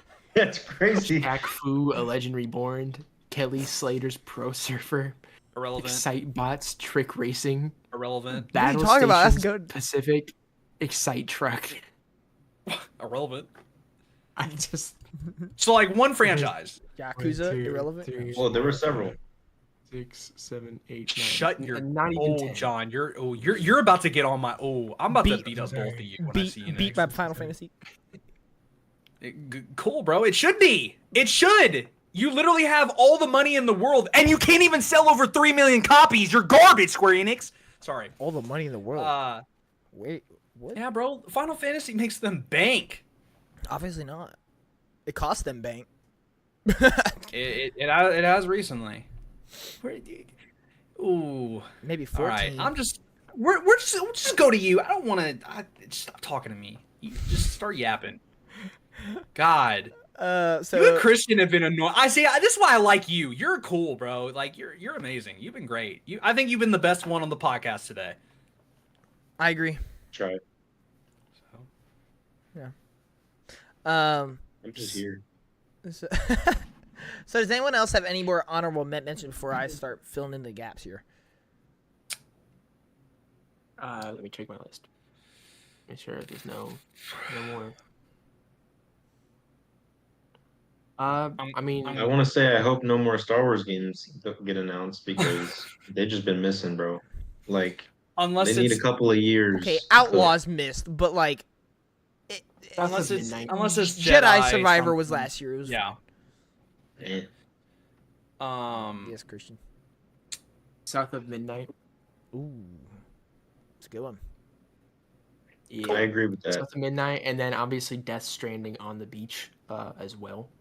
That's I was gonna say Death Stranding. Yeah, I was gonna fill that in. For South of Midnight, I'm hyped for it because of the story, but the gameplay looks a little Meh. meh. Mhm. But the We'll art style and see. the story are We'll definitely see. yeah. I don't think it was the best trailer for the gameplay. They literally, like, I will say the transition was so bad. They literally went from like a really good looking cutscene to just silence and just walking around. I'm like, okay, like what? Like this? I didn't like the transition on that. I think everything else after looked okay. I think it looks like good gameplay. I don't think it's anything special though from what I've seen. I think all the specialness is in the graphics and like the way the game looks. I think is where it's gonna be super unique. It's gonna be one of those but we'll see. games again, like I was referring to earlier. It's gonna be a cool experience to look at and just play through, but it's not gonna be like the most engaging gameplay or anything. Yeah, I think. but we'll see. You never know. The game ain't out yet, so. Are you good, Christian? Yeah. Okay.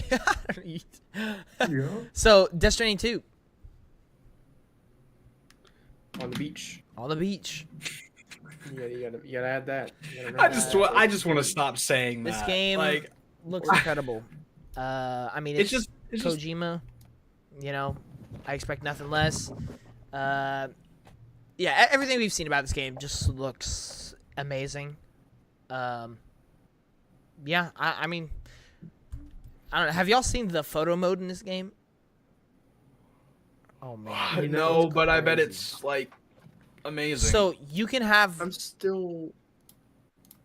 Go ahead. you can have the characters acting in real time, like while you're taking a photo mode. So like, you have to watch like clips to fully understand, but it's just insane what he's able to do. Troy Baker's character looks New one amazing. or the current Death Stranding? What? Is this the new one or the current Death Stranding? The new new one. New one. Death Stranding 2 Uh-huh. on the beach. What? What's so? I'm not saying on Death the Stranding beach 2. anymore. I'm just saying Yeah. Death Stranding 2. I mean, yeah. All right, but I anyway, think we should just refer to it as on the beach because how else are we gonna know? the beach game. Which one? The beach game. No, I mean there could be another Death Stranding too, but That is Right. so creepy. Oh my god, that's so weird. Ew. I'm looking at the Death Stranding 2 new Cinematic. like footage. Yeah. You know, I'm the beach. seeing like gameplay with the puppet. Oh. Oh god, it looks so weird. Like it looks good, but it also creeps me out. Sounds like Kojima. So anyway, all right, I'll start filling in some of the gaps, the ones that we missed. All right, so I guess I'm surprised this wasn't on Christian's list, but Ghost of Yotei. Well, yeah, but we talked about that, so I felt like fair it would be a disservice to even Fair take that enough. away from you, John. Fair enough. Fair. Hey, I respect it. Well, yeah, that's obviously coming out next year. That is my most anticipated. Shocker. Who would have guessed? Doom, Dark Ages was on my list, of course. Metroid Prime 4 Beyond is coming out next year. Very hyped for that one. Huge Metroid fan. It's like one of my favorite franchises. We've been waiting for Prime 4 forever. After Dread, after Prime Remaster, the Metroid hype and momentum is at like to the highest Metroid maybe has ever been. Yeah, and the game looks really, really cool. I'm almost certain this game is gonna hit. I think it's gonna be received really, really well. I'm just curious. I'm just curious how I'll like it, you know, because I mean I've played Dread, I've played Metroid Prime Remaster, and personally I like Dread a lot more. But that is also like a game in what like 2000 something, 2002 maybe 2004. I don't know, but this is a 2024 Metroid Prime 2025 Metroid Prime game. So it'll just be interesting to see how it holds up this year. What is so funny, Isaiah? You got an issue, bro? Bro, he's laughing at like everything, dude. Like his Nothing. partner saying something. Maybe. Another one. I also just want to go. It's the look of a guilty man right there. I want to go ahead and just throw it out there. I think it's next year. I think if it's not, just cancel the dang game. Silk Song's coming out next year. Whether you like it or not, I'm locking it in. 100% coming out. There's no way. If it don't come out, it's never coming out. So. Yeah. Yep, for sure. I'm very excited. If it doesn't, that's it. 2025 is my last year. Yep, that's last year I'm waiting. That Silk Song not releasing next year is my 13th reason why. Yeah, dude. I still think there's gonna be a Castlevania game announced. I don't know. I've got some hunches. All the collections coming out and all that. Oh, boy. It would complete the Konami trifecta. It would. I know, dude. Let me get a new Castlevania game. Yeah. It would. Crazy. I really do hope if Konami is back, low key, I want some new IPs. I want them to start experimenting, and like become like a fully like developed like. I would not yet. I would not yet. If I was Konami, I'm doing all these remakes. If the remakes are what they're supposed to be, that's good. I think they need to make a new entry in one of their already established franchises. Well, yeah. I don't think just doing remakes can warrant enough. Yeah. Well, I think it has to be credibility. I think it has to be Metal Gear then. I mean, like. Well, no, they already have announced Silent Hills games. Yeah. Like if the next mainline Silent Hill game hits, then I'd be like, okay, now you could try doing something new. Because are we getting a mainline one though? Yep. Aren't they just like? Yep. I thought one was just like I thought most were spin-offs. Silent Hill and, like, F one was is the next mainline entry in Silent Hill franchise. We'll see how it goes because we'll see because the short message was God, that game has so much potential, man. I still love that trailer. That trailer was fantastic. I love that trailer for the short message. It just didn't come out very well. So. But yeah, so so we have Metroid Prime 4 Beyond, maybe Hollow Knight Silk Song. Some other ones I'm gonna bring in here. Borderlands 4 has a 2025 release date. I knew Christian would be super excited for that one. I'm very excited for that. I just hope it hits. I hope it delivers. That's I'll really cry it. if it doesn't. Yeah. I would buy it and I will play it. I will buy the Ultimate Edition, but I will cry. Yeah. I'll cry the entire time playing it. Yep. Isaiah, do you have any interest in Borderlands 4? No. Okay. Love it. See, the thing is I just still think there's more games to be shown. Like my number one, I know it's coming out. Like it literally is the next 3D Mario. So Yeah. I know when that gets announced, I'm going crazy. Yeah. It's gonna be my most anticipated. So. Yeah. Easy. The next one, this one, I don't know. Hang on, I'm gonna save some of these for later because a lot of these are, I guess, considered to be 2025, but aren't officially confirmed from what I understand. So I'll wait to say those. We have Little Nightmares 3. I'm pretty excited for that. I think it'll be again another fun little game, just like the other two. Replaced. It's wild that they're coming out with it. They said that they were done with the Little Nightmares. The original studio is. This is made by a different studio. Oh no. Yeah. So we'll see. They could do good. The trailers look fine though. I mean, it still looks like Little Nightmares, but it definitely looks different to say the least. Replaced is an indie game coming out next year. I think looks amazing. I'm super duper excited for that game. Yeah, I have full confidence in that one being good. Let's see, what other ones do we have here? We have Christian already Mafia. said. Well, that was the one that I think maybe is 2025. That one's not confirmed for 2025, but apparently it is going to be. It's not confirmed. Like it wasn't in the trailer, Borderlands sh- 4 was the one that had 2025 Really? at the end of it. I thought it was confirmed. No, it was not in the trailer. They did say that we'll Uh, hear about it again this year, so I'm sure Hold they'll on. then confirm it. But Okay. and then yeah, another one that supposedly is 2025, even though there was no confirmation, is Dying Light: The Beast, which that'll be super awesome. Super duper excited for that. If that comes out next year, no, literally in the description of the Mafia the Old Country coming 2025. In their official YouTube channel, they say it's coming out in 2025. Oh wow, well, that's cool. Awesome. Well, there you go, Mafia then. I was about to say, I'm pretty certain. 33 Immortals got a 2025 release date recently, didn't it? I think so. 33 Immortals. Pretty sure. I kind of forget. I haven't seen it in a minute. Reanimal is also confirmed for 2025. I think the game looks pretty decent as well. That's coming from the actual Little Nightmares team. Yes, that one's from the original. There's also a game called Wu Chang Fallen Feathers that was shown at the Xbox showcase. That I think also looks pretty decent. I remember you weren't like 100% on it because you were like, it kind of looks too similar. To a lot of it other just looks stuff. like another one of those games. Yeah. But- I still think there are just a lot of games we have yet to see yet. I still think there's more because like we're hearing PlayStation might have more than just one exclusive next year.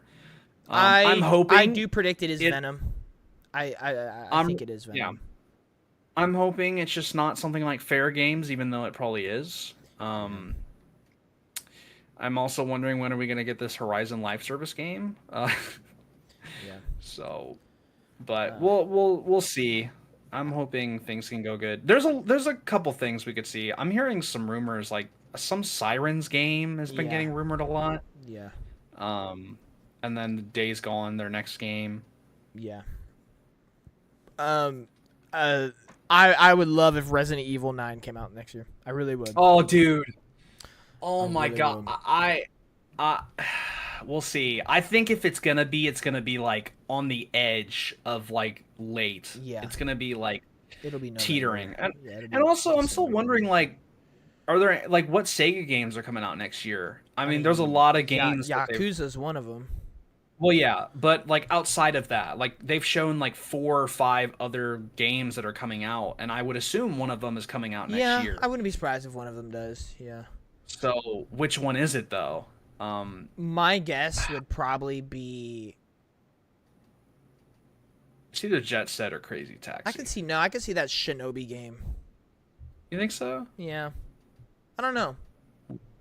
It'd be interesting to see. We'll have to wait and see. 'cause But I we will don't- say, it'll be interesting to see what Ubisoft does, because now that Assassin's Creed got delayed, I was always under the assumption maybe this is the year we finally get that Splinter Cell remake, but who knows with Ubisoft anymore, because they're all over the place. I think they need to put it out. I know. When was that announced? 2020 maybe 2019. It was a long time ago. So 20. It's time. I know. No other time better than next year. I know they need it. They need it. Yep. Why announce it at all if it ain't gonna be like? What are you doing? Yeah, for real. But yeah, I think that's pretty much most of them. So just to do a recap, I'm gonna just go through every single game, real quick. Death Stranding 2 on the Beach, Grand Theft Auto 6, Ghost of Yotei, Judas, Wu Chang Fallen Feathers, Doom the Dark Ages, Borderlands 4, Dynasty Warriors Origins, Monster Hunter Wilds, Clair Obscur, Expedition 33, Assassin's Creed Shadows, Marvel 1945, Rise of Hydra, Mafia the Old Country, Metroid Prime 4 Beyond, Fable, Dying Light, The Beast, Avowed, Crimson Desert, Civilization 7, The First Berserker Kazan, Like a Dragon, Pirate Yakuza in Hawaii, Dune Awakening, The Dark Pictures, Directive 8020, Little Nightmares 3, Arc Raiders, Terminator Survivors, Atom Falls, Splitgate 2, South of Midnight, The Sinking City 2, Pokemon Legends Z through A, Ballad of Antaria, Vampire the Masquerade, Bloodlines 2, Instinction, Frag Punk, Replaced, and Mixtape, and those other ones Christian says, Coffee Talks Tokyo, and yeah, the other things. Grave Seasons. Isaiah thinks maybe Phantom Blade Zero could come out next year. We think maybe Assassin's Creed, Metal Gear 9 or not what the Resident Evil 9. Metal Gear 9. Resident Evil 9, and then Metal Gear Delta will come out next year as well. Yeah, maybe Yeah. Pragmata. Maybe No, it's Pragmata. 2026. I think it's we'll see. 2026. But yeah, That's my- so there are so many games. Oh yeah, I didn't mention Pokemon Z through A. That was the other one that I was gonna fill in the gap for. I'm excited to see how that one goes. Yeah, I mean, they're bringing Gen back 6. Megas, so that's Yep. awesome. But I don't know. I need to see more. I need to Yeah, see something. I'm willing to see how that game does after the Power World lawsuit. yeah, we'll see. But all right, well that pretty much does it. I know it's a long one, everybody. So apologize for that. But That's all right. thank y'all for joining us. I know this is a big cast today. The four of us talking about Never gonna stuff. see us again. I mean, No. I'm never Oh! gonna be in the same podcast. with Actually, Austin no. ever again. I don't know if you should talk about that on the channel or not. The draft. yes, I want to talk to you guys about this. You and Isaiah and Christian, to be specific. So next year, I want to do something fun between the five of us. I say five because I also want to include Jordan. So there's this website or site that you can basically make a league, and players can join this league, and we'll do a draft for 2025 games. Meaning, and pretty much the name of the game is we are drafting games that we think will score the highest on Metacritic. And it's a fantasy thing. If you've ever played fantasy football, you'll kind of understand this, where the goal is you want your team to score the highest. And pretty much there's a site where you can draft games that are coming out that year that will get a score depending on what they score on Metacritic.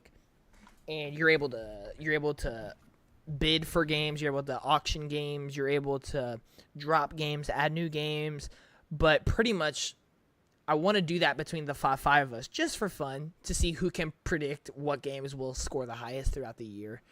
Has nothing to do like what we're most excited about or anything. It's just fun. Test our knowledge, I guess, and stuff like that.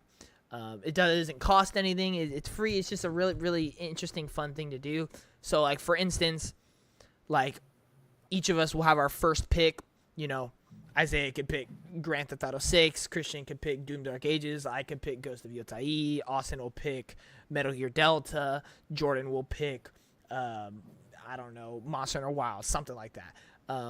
And though we're basically just trying to get the highest score. For every game that scores over 75, you get 1 point for every number. So if you score a 75, you get 1 point. If you score an 80, you get five points. Stuff like that. And if you score anything over a 90, you get two points for it. So you're looking to draft those 90 hitters. But throughout the year, when games get announced or delayed, you can either drop games off of your list, or you can bid to acquire games. So let's say a game gets announced in June. Every player gets a certain amount of money, and you're able to spend that money throughout the year to add new games to your list. And then you also get a thing called a counter pick, where you can counter pick someone else's game. Therefore, if it scores good, it subtracts their points. And stuff like that. Or if a game scores bad, then you will get points or something like that. So it's just a really cool thing that, I don't know, I feel like would be really interesting just to predict what games are going to be good next year. So I would love to do that next year in January, do our draft for 2025. Yeah. But that's about it. Thank you also for watching. Like I said, I know it's a long one, about 3.5 hours. Yeah, that is going to do it for us. Play Your Way podcast, ladies and gentlemen. Next week should have, I don't even know what the topics next week are going to be, honestly. Probably talk about Legend of Zelda, since I'll probably finally play that and stuff like that. By the way, for on the channel, this week was kind of slow in terms of videos just because I just decided to play Ghost of Tsushima, and I was just enjoying that. And yeah, I had my sister in town and stuff like that. But next week I have a bunch of videos, genres tier list, Monster Hunter Wilds video covering that. But yeah, thank you all so much for watching, and we will see you in the next one. Does anyone have anything else to add? No, I think that's it. All right. Well, I appreciate all of you. I appreciate all of you joining me and tuning in. Appreciate everybody for coming on here and talking. He won't show up again. He's having a stroke. He's dead. It's nice knowing you. Next thing you know, I'll be the host. I'll show up. Yeah, but that's going to do it. Thank you all so much for watching. We'll see you in the next one. Johnny Morales. Peace.